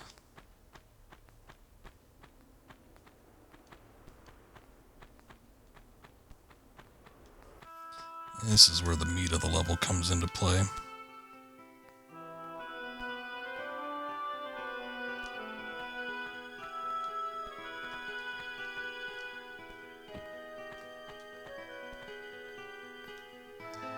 So we see here, like Neptune, we'll see other ones.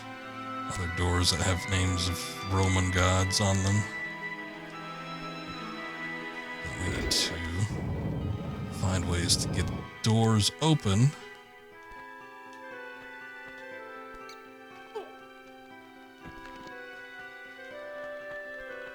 And then go through all those, and they will have various challenges for us.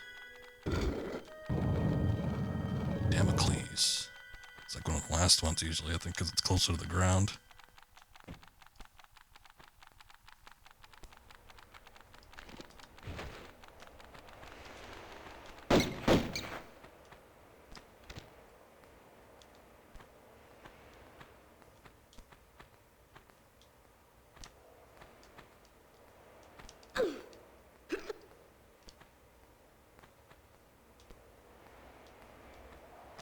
There's Atlas.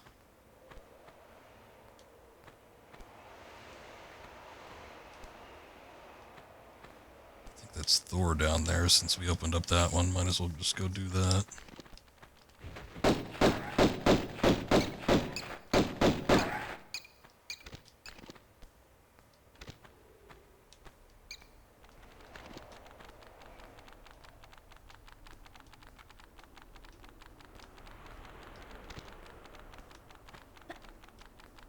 I don't know where all that flapping's coming from, but I wish it would stop. There's some bats, they just haven't been activated yet.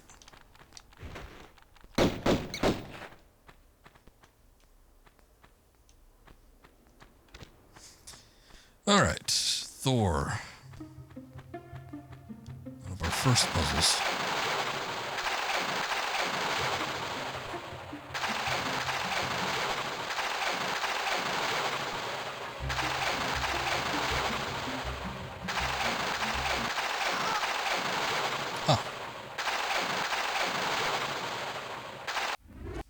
guess I wasn't expecting that.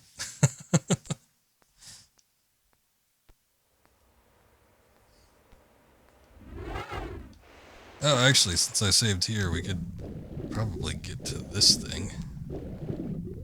It's a good idea to kill the gator first, but oh well.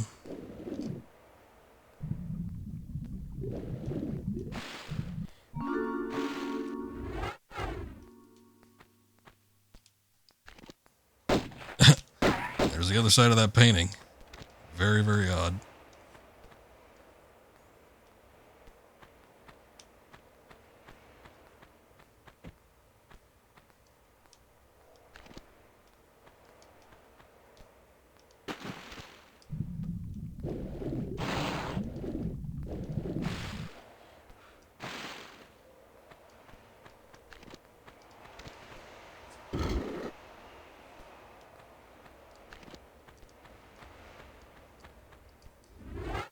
Okay. So we'll use one of those.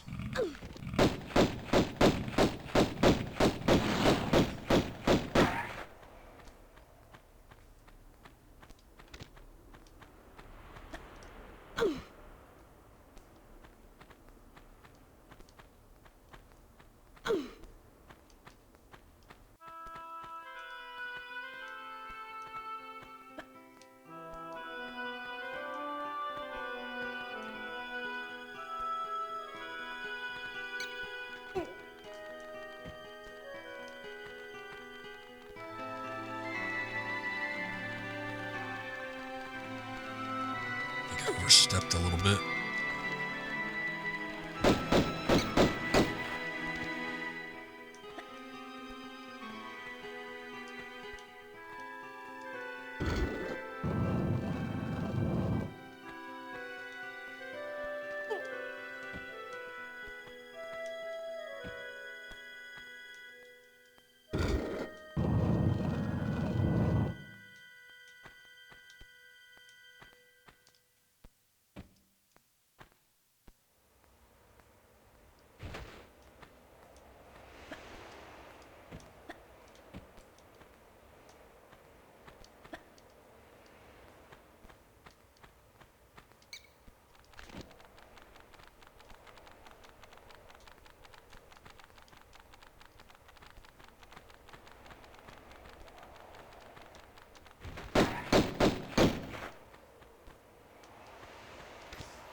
I think there's only 4 rooms in total, so we don't have to worry about too many little challenges here.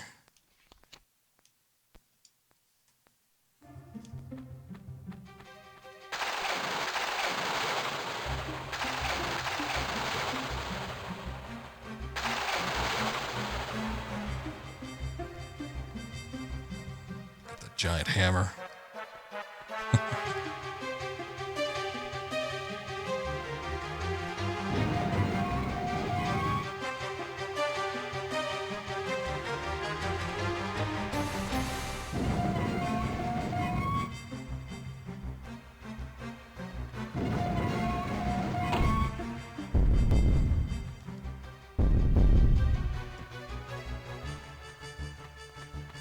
Go. I was like, I knew something was supposed to happen.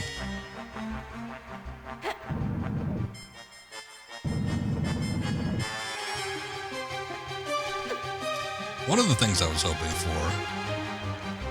which it doesn't change when you switch between classic and the remastered mode, so the sound effects change. They are remixed a little bit. They use the same source files because they sound exactly the same, but there's like stereo and a bit of echo and stuff. So a little reverb added to that. One of the things I was hoping for was, because the tracks are so short, I was sort of hoping that they would end up doing like a remixed or remastered version of the soundtrack. But the soundtrack is exactly the same. So kind of a missed mark there. For as much as they changed, you know, and granted, again, you know, they didn't change a whole lot with like the in-game models or engine or anything like that. I'm sure this is still using the same source code and same engine and everything. But, you know, give it a fresh coat of paint. The new character models look great for the most part, except for some of the guys look like Ken dolls. But outside of that, you know, Lara looks great. Items, everything that's been remodeled looks pretty slick. The new textures are pretty nice. But that's all visual. The sound effects, with having them redone, it's pretty good. You know, nothing super astounding, but it's a nice little addition to these things. But yeah, the music, nothing really changed there, unfortunately. Kind of hoping it would. I guess that's Thor.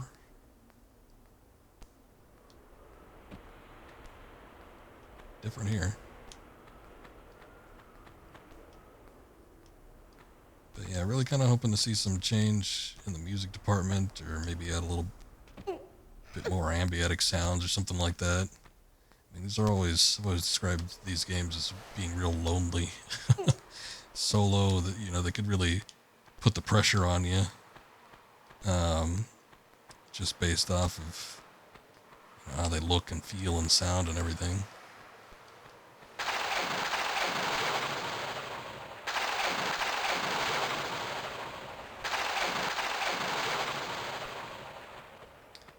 But I do think a little additional sound design and maybe some different music would definitely sort of lighten things up a little bit.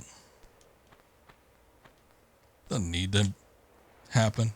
It's not like a major factor or anything that I'm wishing was a part of the game, but, you know, if you're remastering this stuff, touch it up a little bit, I think. I guess we're here at the Damocles thing, so we might as well do that. I always hated how these swords looked in the original. They look so cheesy. They still look kind of stupid here. Sword of Damocles. Hanging overhead. If they were just like the blade without the hilt and stuff, that might have even worked a little bit better in my opinion.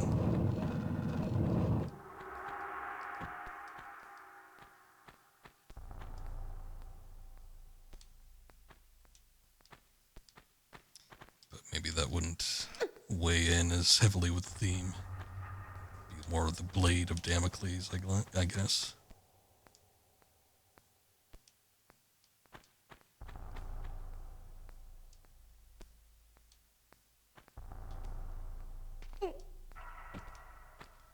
So this was definitely a section where they put a lot of save crystals around. They're mostly in the central area, like, you know, kind of the big area that goes down quite a bit. And I think there's one for every room at the very least. There might even be one ahead of that. Shit.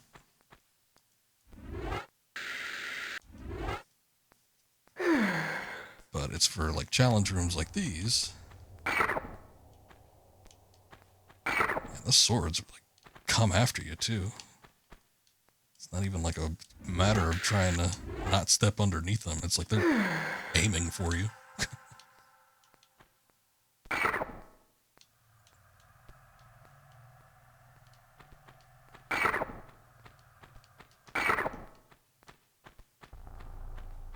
Alright, took a couple licks there, but not completely unmanageable. Neptune, that one's at the very top.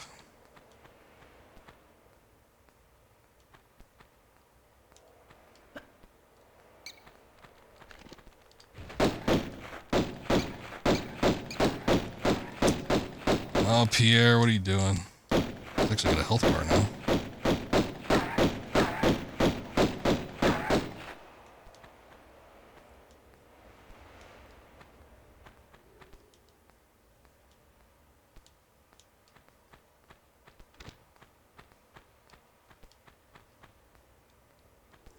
Find a way to go back up top.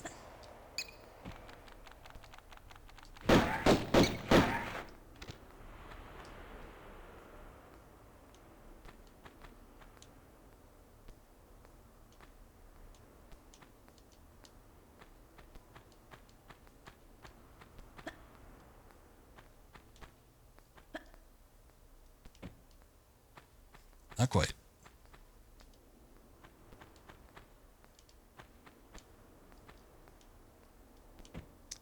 Can't get up that way either, huh?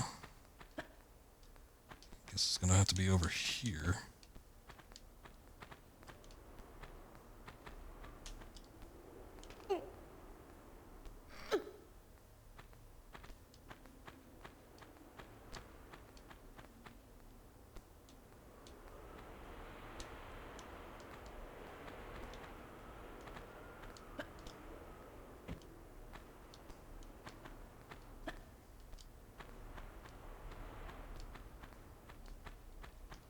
Shit. Oh, I stepped too far. God damn it. Well, we saved right after,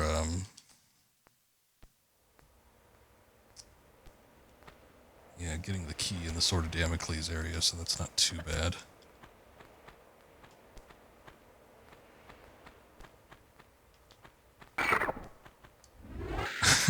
Again, you just try to step out a little bit and they come right after you.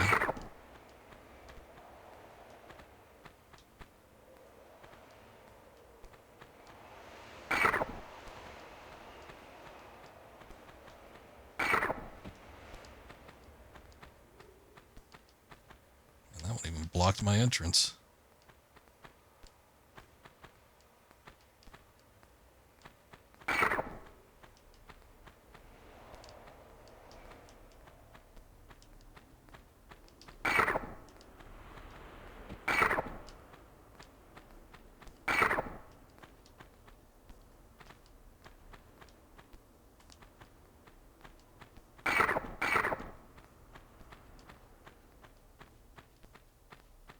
Alright. Oh, shit. God damn it. I always hit the start button because just naturally I'm thinking it's the start button that's going to pause the game. Or bring up the menu. That's what I want. But, nope. It's select. I need to get in the habit of that being the case.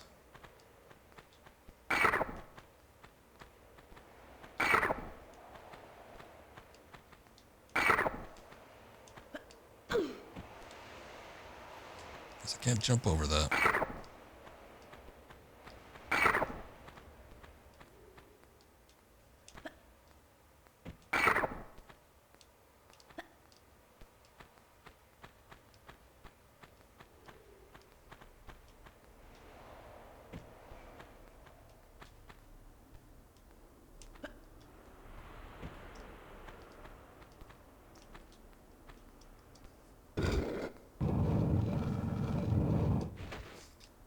Bother getting that ammo because we're not going to have access to that gun for a while. Oh, Pierre, what are you doing? Bitch, that's what.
Liking the, maybe not this part. It's like a bunch of naked men standing around or something. I was going to say, I remember liking the textures in this area. Oh, that's what it was. It was the dolphins down here. So the dolphin-looking thing was kind of cool.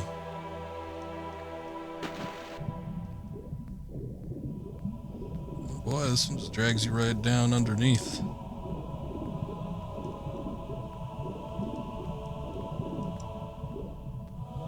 is one where you're expected to spend a decent amount of time under the water.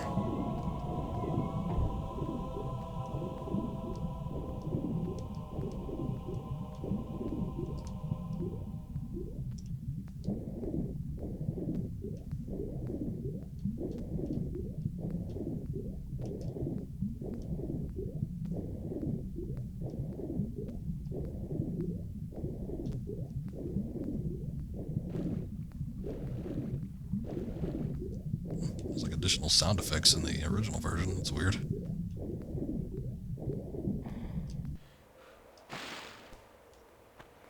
Okay. That's 3 out of 4 keys. We got one more room to get to, the Atlas room, but boy, I don't remember seeing a switch for it. The switches are always in the central area too, like the central pillar here. I don't think they ever put them like to the side, I don't think. God, it might be at the base. I'm not too sure, but I feel like I missed it somewhere. I kind of got no clue where it is. I think I got that one.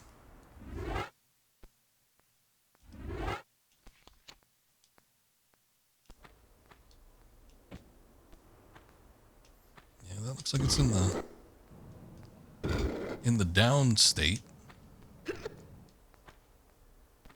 wonder if it's at the bottom, but I don't remember there being one like at the very bottom. I suppose it could very well be somewhere not in the central area. Maybe they just decided to mix it up last second or something. I don't know.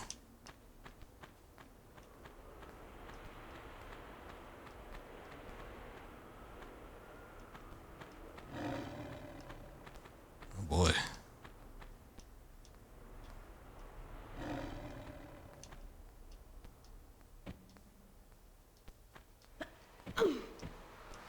There's something up there. Like that spot looks strange. Big ol' large health kit.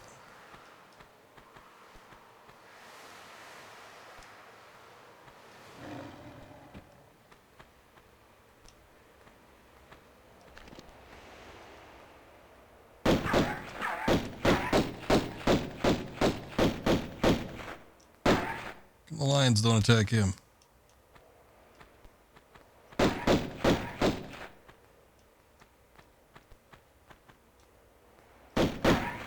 Looks like he's aiming at them. It's kind of weird.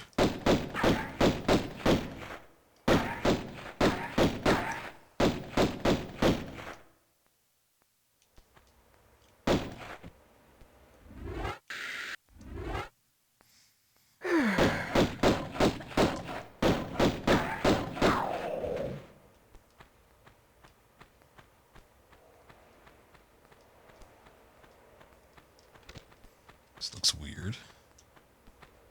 I think there's an additional switch or something that opens that up. It's very discolored in both the remaster and the original version. Ah, here's a switch. That would be Atlas. Alright. I actually did have to go all the way down to the bottom. I do not remember that.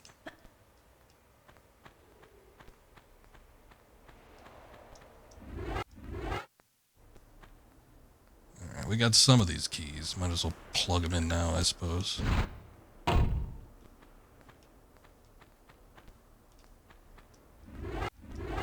No. You tell me no.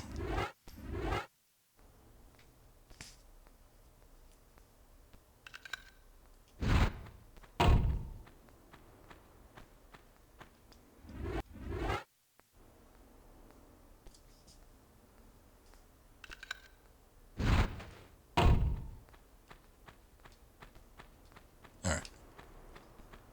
I always like these models. Although I will say, you don't get to see it as much, but There, we could take a look. I just like the big teeth. And like those ruby red. Gum lines or whatever. You don't get to see it as much, but you kind of see a rib cage there. They're much more prominent in the original. And I don't know if that like implies anything intentionally, but to me it always looked like they were like kind of emaciated. So I always kind of figured like there's an ass load of lions down here and stuff, but you know, there's not a whole lot of food around, which is why they're so hostile towards you. I figured that might be like some sort of reasoning for that. But basically they're looking for food because, you know, you can see their bones and everything. Ow.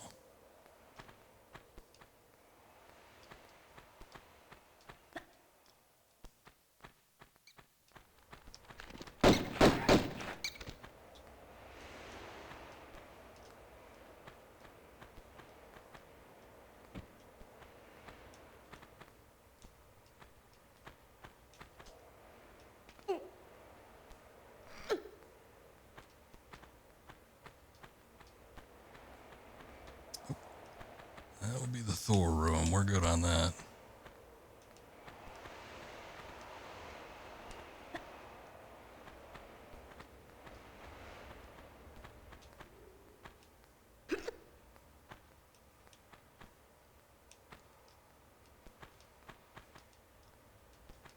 All right. Finally, last one. Atlas.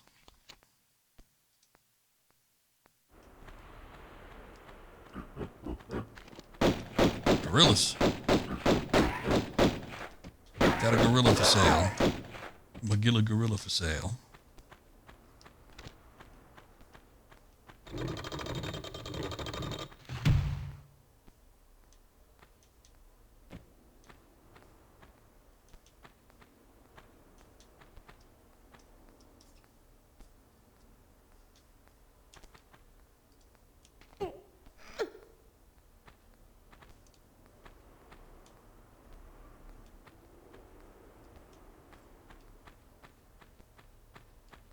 There's a little ledge up there.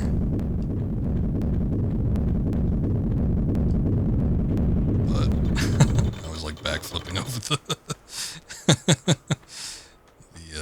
boulder there.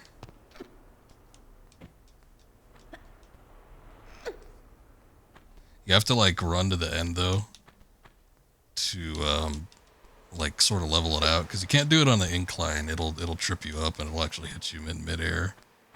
And I think it's like a one-touch death situation.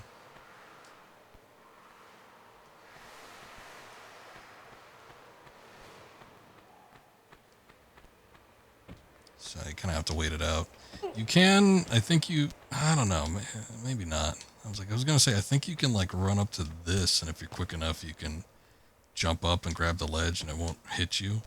I think when you're on a ledge, it doesn't affect you, because I also remember this being a thing. You could trigger it and then you could hang down here and it'll go right over your head and you won't get hit with it either. I'm pretty sure. It's been a while since I've done that method, so I don't know. Don't quote me chapter and verse, because I could be wrong, but I don't know. I always like just getting down to the area where it's nice and flat. You kind of get a good sense of timing where it is, and you can just backflip or just jump over it. It's just that if you're already running down that way, you're just in a better position to jump backwards.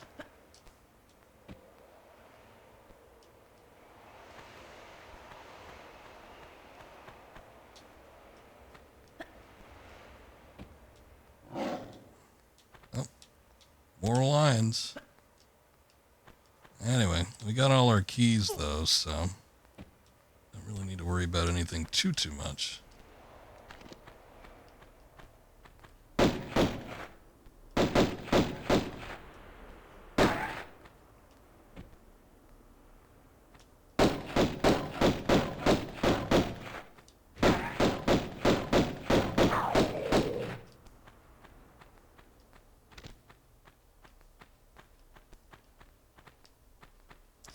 do want to say that that little thing in the corner, that weird looking thing, is a door. And you can get it open. I just don't remember how to do it. There might be a switch or something. There's a lot of little inlets that are up on this tower. And maybe not the tower itself necessarily, but a lot of little inlets like in and around the area. So there might be a switch or something up there. I don't know. I forget. But yeah, this thing right here. Unless this ends up being a passage like back to something. I don't think it is though. There was another spot that was like that a little bit further on, I remember. Where there was something, I forget what you needed to do. There was either like a switch, I think it was a hidden switch, sort of. Or there was like a pressure panel where you needed to push a block onto and it would open up a little door like off in the corner like that. But that was St. Francis Folly. Surprised we beat it in about half an hour. Granted, we had to reload a couple times, but that's what we clocked in at, so not terrible. I was talking with some people playing this before, and like one guy was all ashamed of himself. He's like, "Good Lord, it took me 45 minutes to beat St. Francis Folly." I'm like, that's not terrible. I mean, I don't know. Maybe if you're like a speedrunner or something, you've played it a lot, I guess that's probably not great, but otherwise, if you're just playing it, especially if you're playing it for the first time in a long time, not terribly familiar with it, yeah, I could see it taking over an hour to get things done. I bet you when I streamed this a couple years ago, it probably took me a while to get through St. Francis Folly, because I had not played this game in quite some time.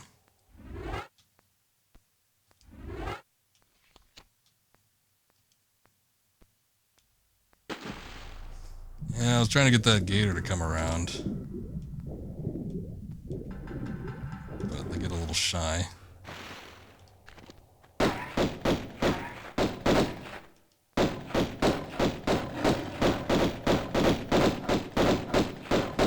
I walked right through that column. That's not fair. Oh yeah, like on the... Well, no, actually the lions all use the same body, it looks like. I guess the males only have the mane on them. But still, you can see the body. That does look like rib cages. I do think that they are supposed to be like emaciated looking.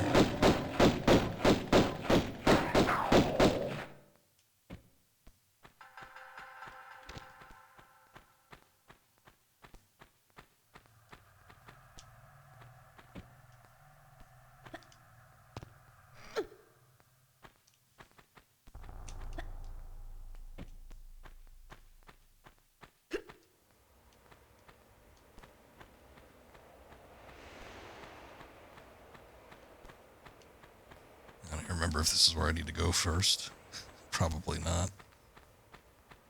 Just remember I need to get up here at some point. Yeah, there's a health kit up here. Might not even necessarily need to... Yeah, it doesn't look like I could do anything necessarily. That might just be for the health kit.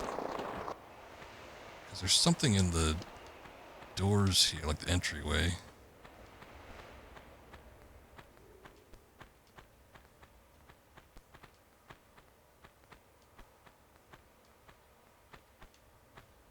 Apparently not that way.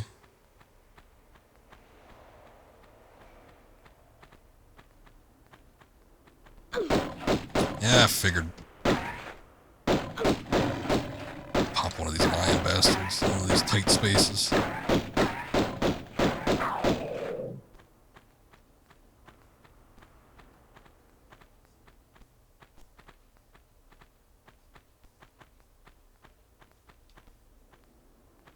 Yeah, there's a... Look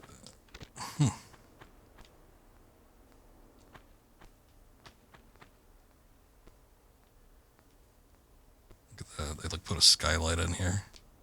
Up to like broad daylight too. It's kind of weird. Again, I think they're trying to like give some logic to why it's so well lit in these areas.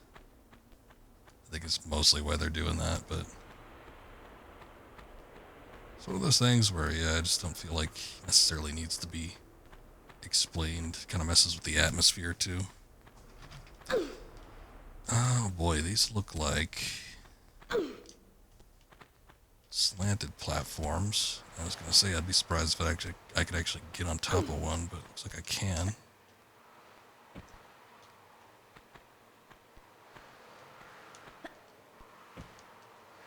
Ah, crap. There is a little entryway over there, but maybe it's not an entryway, but an exit. I suppose that could be it.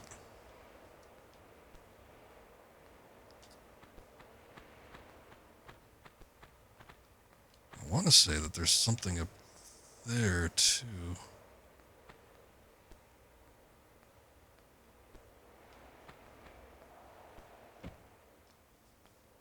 Hard to determine, so maybe I do need to get up the side here. There might be something else, something I missed. Because there's this whole section over here, and they sort of lead you to it because, you know, they got that lion up there. Oh, it's this.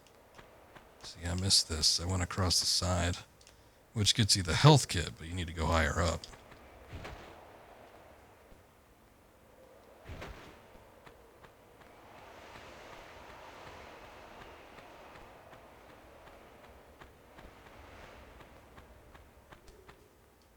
Shit.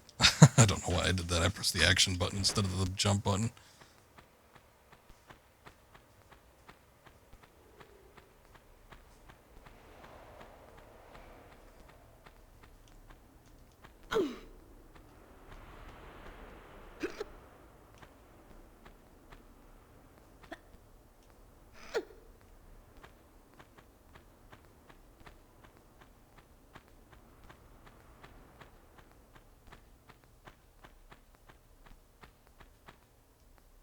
Okay.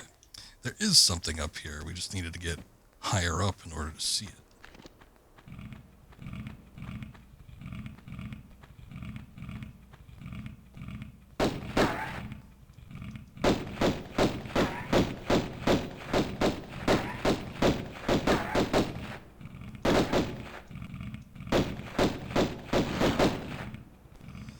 Like, it sounds like there's a threat down there, but it doesn't sound like lions.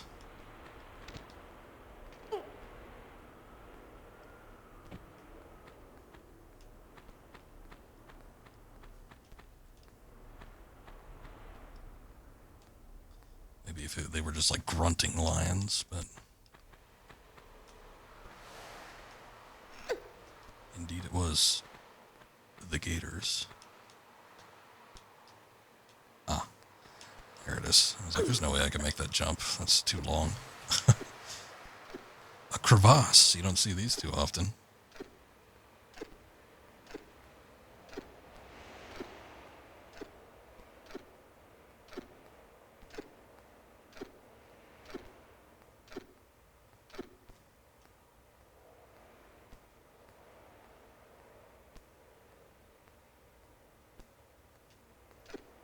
Looks like there's... It's kind of odd. I think there's an exit down that way. Alright, this is a secret. That makes sense. But there's this hole here. I guess if you're not looking, like, up, you're not going to know where to get up to. And actually, I was using the free cam, which you can't use in the original version of the game, so it would have been harder to notice.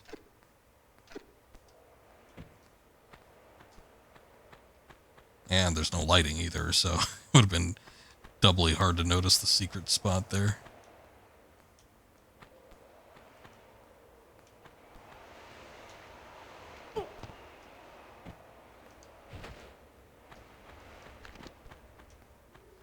Alright. We finally make it. We're at the Coliseum. Here it is, finally. And again, they take... you know, the top off this place. They just put a giant skybox there. Oh, God. Pierre, what are you doing, you asshole?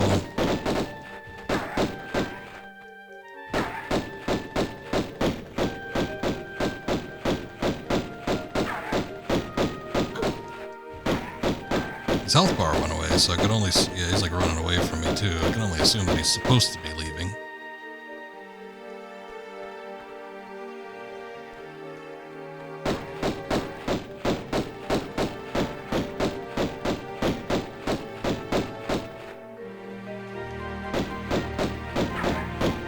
Back for more, eh?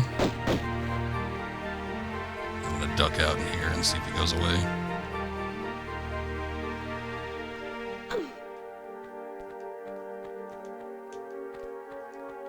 Actually, what is this?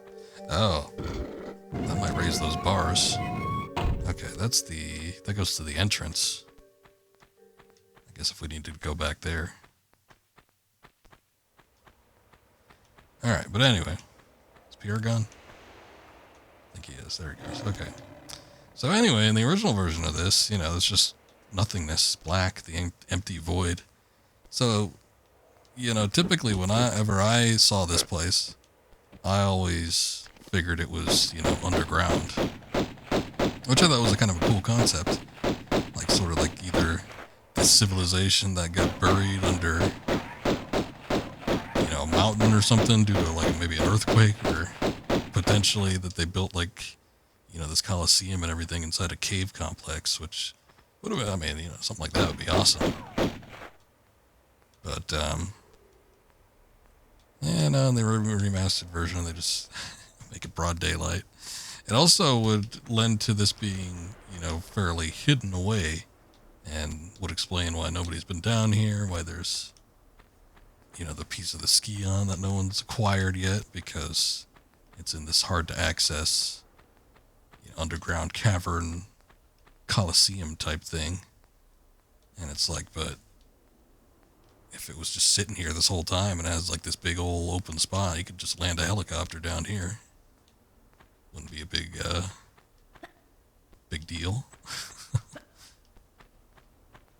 Anyway, the Colosseum has several different spots. More weird wall textures with a bunch of like naked men standing in a line. They're queuing up for something. It's like they're waiting to use the showers or so. I don't know what's going on. It's a little funky.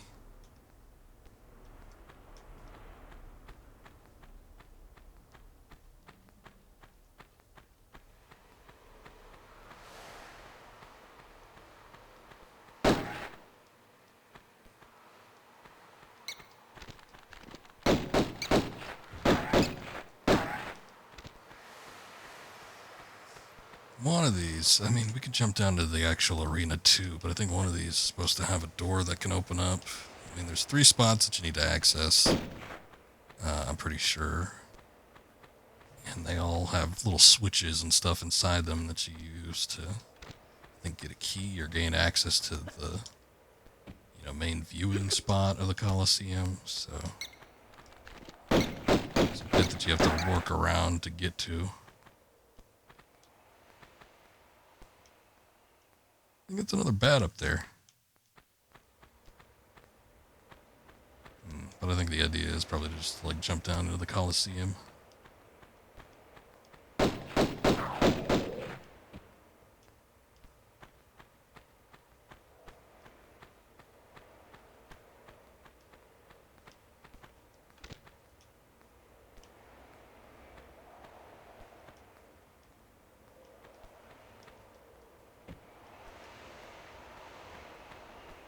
Want to jump down here, but I guess we'll take a look.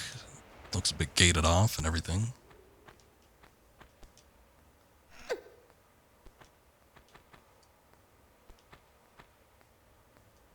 All right.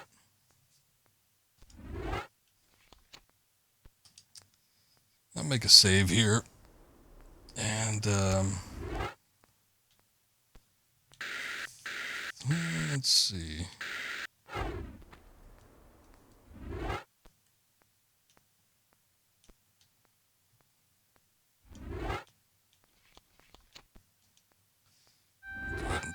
Pull back from this. I was gonna say, do we want to take a look at like some of the other ones for right now? Because I don't think I'm gonna be like playing through all these games. It just seems like a bit much.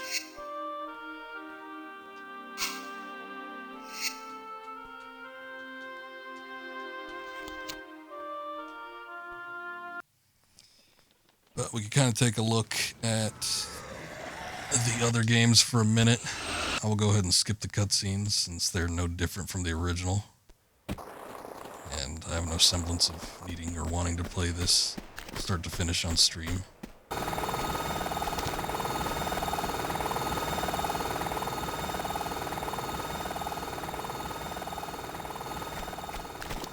So now when we take a look at this game, the original version had in-game lighting, real-time lighting, made much more use of skyboxes. Hey, there's a tiger.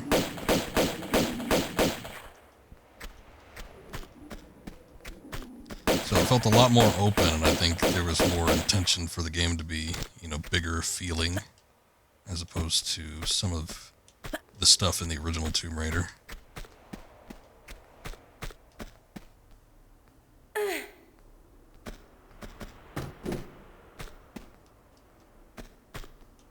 It's a weird sound. It sounded like somebody was kicking a bucket around, or, oh shit. Is there another tiger down there? Oh yeah, there is. Didn't know there was two. Anyway, someone kicking a bucket around or a door opening, I don't know which. Anyway, we've got these treasures now. It would be well within your best interest to try and find all of them, if at all possible. Some of them get a little tricky to get. Sometimes they put them in some curious spots that ain't exactly the best for you, but still, the good thing about those is once you get 3 of them, you unlock a shitload of items. Sometimes there's like really good stuff too, like actual weapons,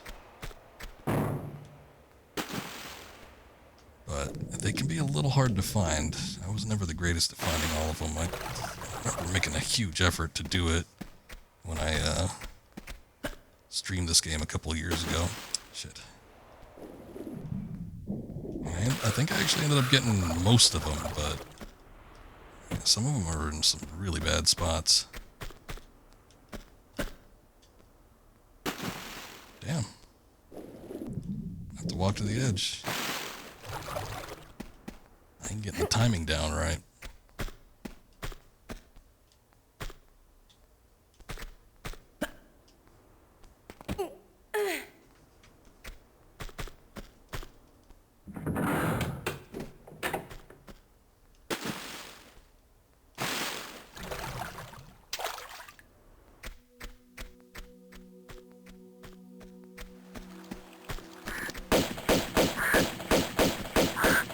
Killer birds.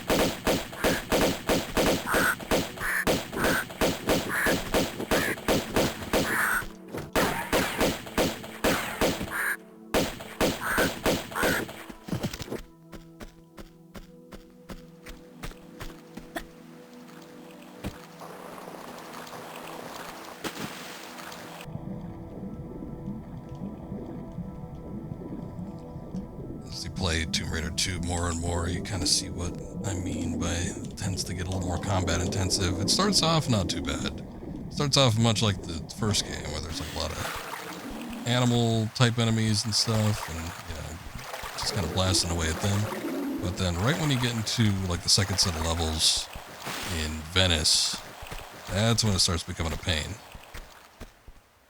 Because then you start dealing with a lot of like human enemies.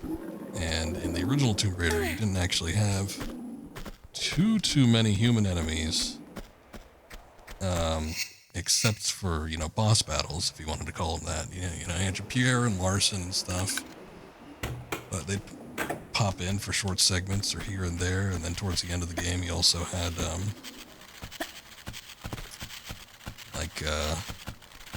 I forget what their names were, Kid, the cowboy man, the big black guy.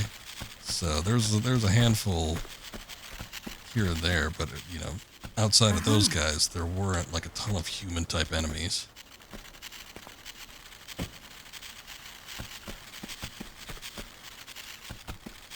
My friend and I, we both ran into this glitch, and I'm guessing it's probably affecting everybody if it's affecting the both of us, but when you're in Remastered visual mode, these spiders are practically invincible.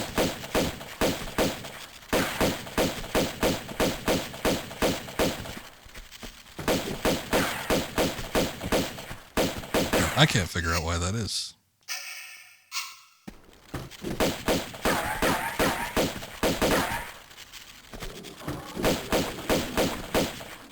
When you switch to classic mode, you know, you kill them in a few shots, or one shot if you're lucky, but not outside of that. So when you know they're coming up, you kind of have to, like, prep for that.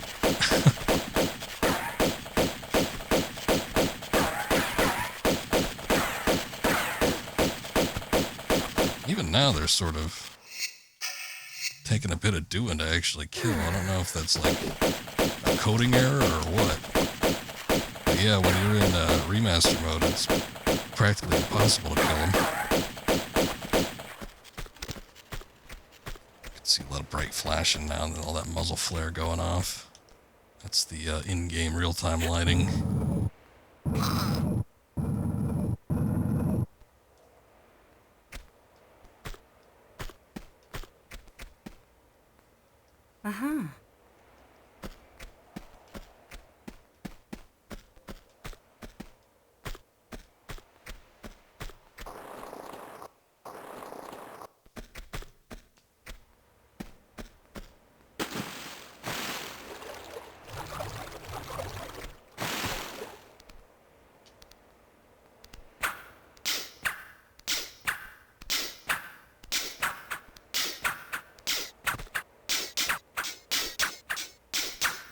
I think those things are a lot quieter in the original version, but they seem to be just as loud. They're just not as echoey.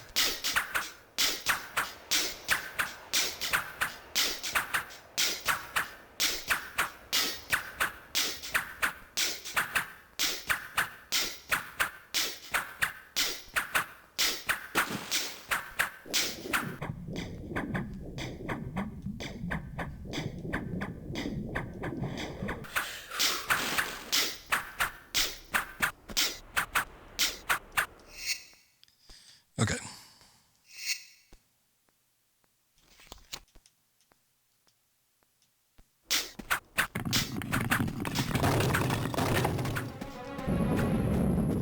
Every time I see like clips of this game, it's always during this segment where you have like this little gauntlet run.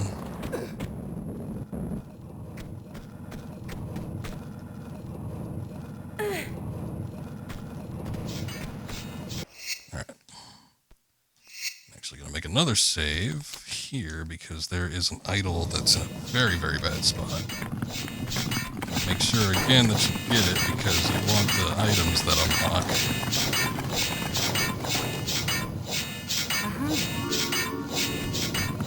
But see how close that is? It's super, super tight. So you need to like be aware of its presence and then potentially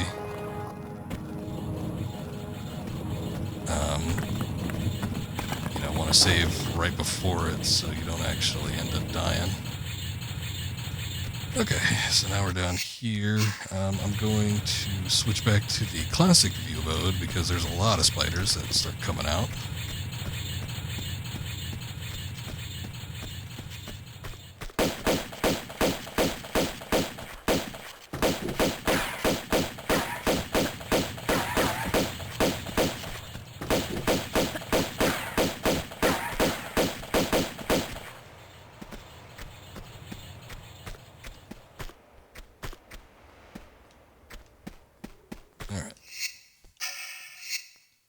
One of our health kits.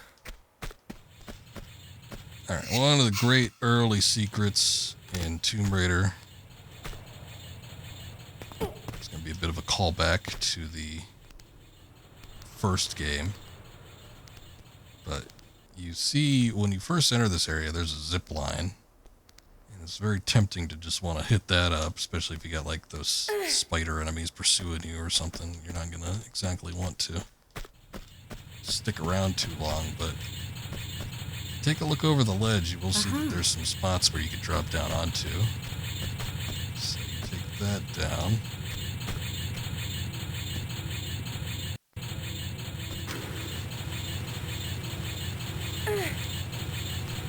come into a little cave here and see these ladders.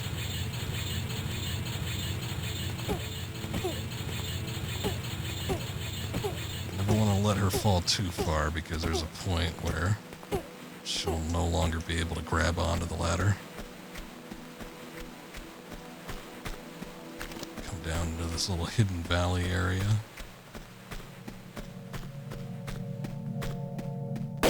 And oh, look at that. Reappearance of the T-Rex.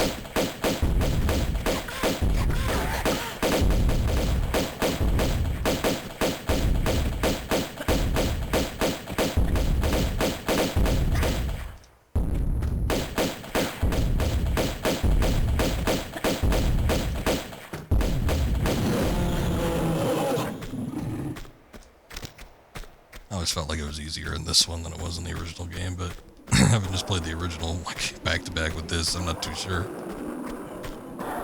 Alright, well, not only is there the big T-Rex down here, but the main thing you want is the third and final idol. You get a grenade launcher. You might be tempted to use it on the T-Rex here, but wouldn't be the best idea, since you got very limited ammo with that. And you can get into this little niche here and avoid any major damage. He might tag you.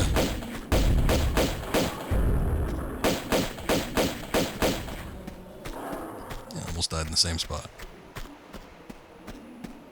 It's a lot more empty in here in the original version. But there's two of them. They're coming from somewhere. I don't know where they're coming from. The fact that there's two of them, I always kind of assumed that there was like this mating pair down here. That's why they're still alive or whatever. But it doesn't really make any sense. You know, the reason why dinosaurs and such were so massive in their time was because there was a lot more concentrated landmass and a ton of trees. Lots of oxygen on the planet. And the more oxygen you have, the bigger things can get. So there's just like a ton of oxygen going around like that. There's also the theory of the firmament, which had like a big layer of water that was sort of like right underneath the atmosphere. So probably made things even more humid and more oxygen was on the planet, so things just got super huge. And once all that started to break up and start fading out, then things weren't quite as big as they used to be.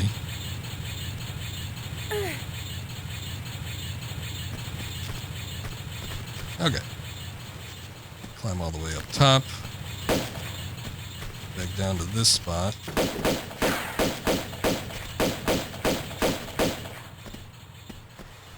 Look at that, I actually killed that spider. I think once you walk up to this, yeah, here we go. Once you walk up to the actual zip line, the part that you grab onto, and more spiders come down, so gotta watch out. Oh, that's the other thing, too. Look at this. This is an insult. Here's remaster, here's original. Look at that background. That background's amazing. Nothing. I didn't even try to replicate it.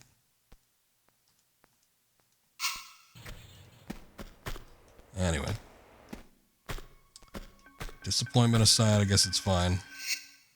I've always said walk up to the zip line. You never want to run up to it because you risk the chances of actually falling off this thing.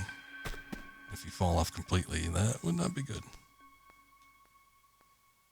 It was a little bit better in the original. I wish there was a little bit more darkness down there, because you can't quite make it out. Maybe you'll see like some skeletons, but you don't know for a fact that you could go down there. If I saw this with as bright as it was, I might have been more inclined, because I didn't discover that little bottom part there with the T-Rex duo until like much later.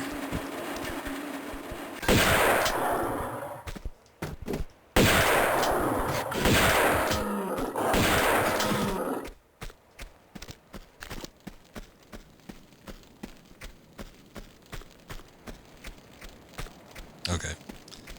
Biggest mistake of my life.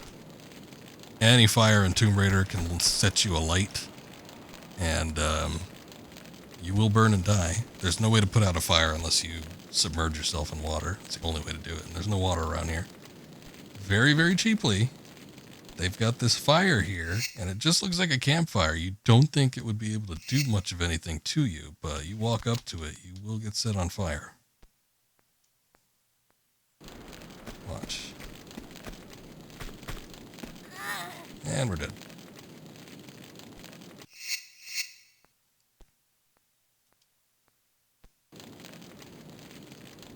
Let me check. Let me see if we can light her on fire during the cutscene, though. There's a cutscene right when you hit that door there.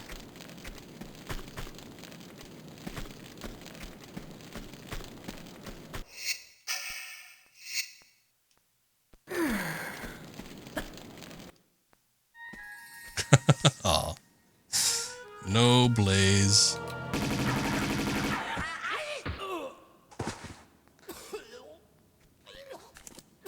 Pardon me, if that was just your way of trying the doors for me. With a Tommy gun on my keyring. Though not anymore. So after you. Somehow, you don't behave like you got the monk's blood. I understand that somehow is in my favor. So indulge me about the dagger. I'd be indebted with your life. These doors are waiting for the right one.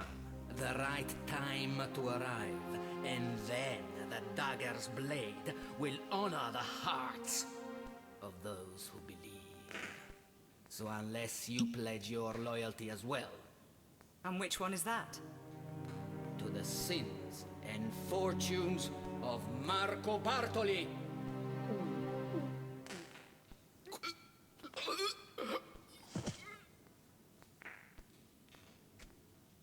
Perhaps not just yet, then. I want to see the guy's original model, but I wasn't thinking about it. He looks a little bit better than Larson and Pierre. Aha. Gianni Bartelli. Via Caravelli, Venice.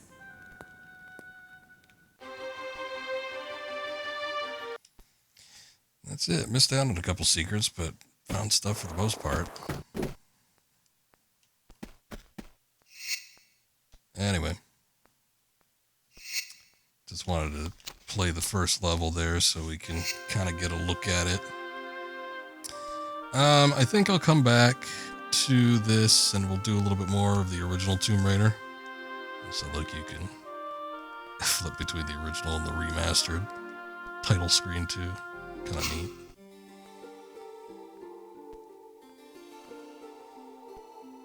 It's a good model though. It really does capture the early Lara CG look quite well. But anyway, I think we'll come back to this on a later date, and I will do a little bit more of the original Tomb Raider. We'll see how far we can get, and maybe we'll check out a level of Tomb Raider 3, which is the hardest Tomb Raider. But if we're starting up from the top, it's probably not going to be too bad.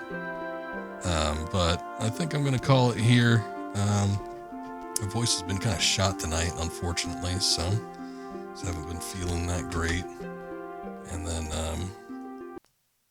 my mic is also doing some weird shit, so I'm not too happy with that, but what can you do, I suppose.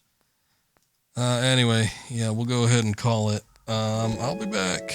Maybe not tomorrow. I don't usually stream on Thursdays, but maybe Friday. It's probably the most I've streamed consecutively in a while. We've been streaming since Sunday, which I haven't done in quite a bit.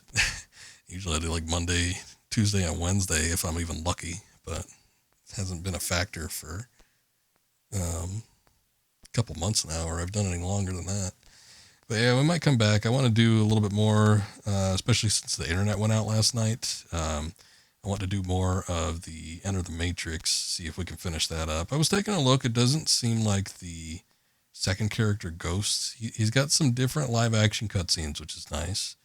And I think he's got like one or two unique levels all to himself. But for the most part, his stuff is very, very similar to Niobe's. So I don't think it's going to be too worth playing through a full other campaign of that.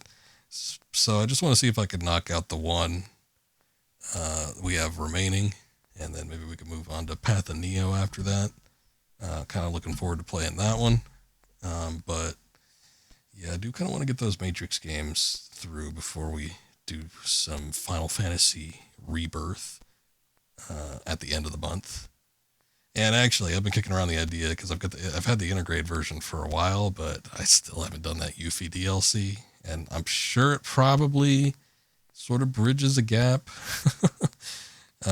So it probably would be in my best interest to take a look at that. But I guess I'll do it on stream. I don't know. We'll see how it goes. But yeah, I do need to do that as well. Either playing it on my own time or doing it on stream, either or. But we've got a couple things I kind of want to get out of the way before Final Fantasy VII Rebirth comes out. And the date is getting closer and closer. We've got about, like 2 weeks, just under, before that comes out. So yeah, we gotta get a move on with some of this stuff. But anyway, it's going to be it. Tomb Raider Remastered, very fun. Not too much different from the originals, but still, it's a welcome change, and it's always fun to play the classic Tomb Raider games, in my opinion. But I will definitely come back to this. We'll take a look at it a little bit later on, but for right now, I'm going to take off. You guys have a good night. Catch you around next time. Small possibility of me streaming tomorrow, but I think probably Friday at the soonest. Anyway, let's go ahead and raid old Drunk Scoob. He's doing some more Helldivers, much like a lot of people. The game's been pretty damn popular, so we will go check it out and see how he's doing. But y'all have a good night. See you next time.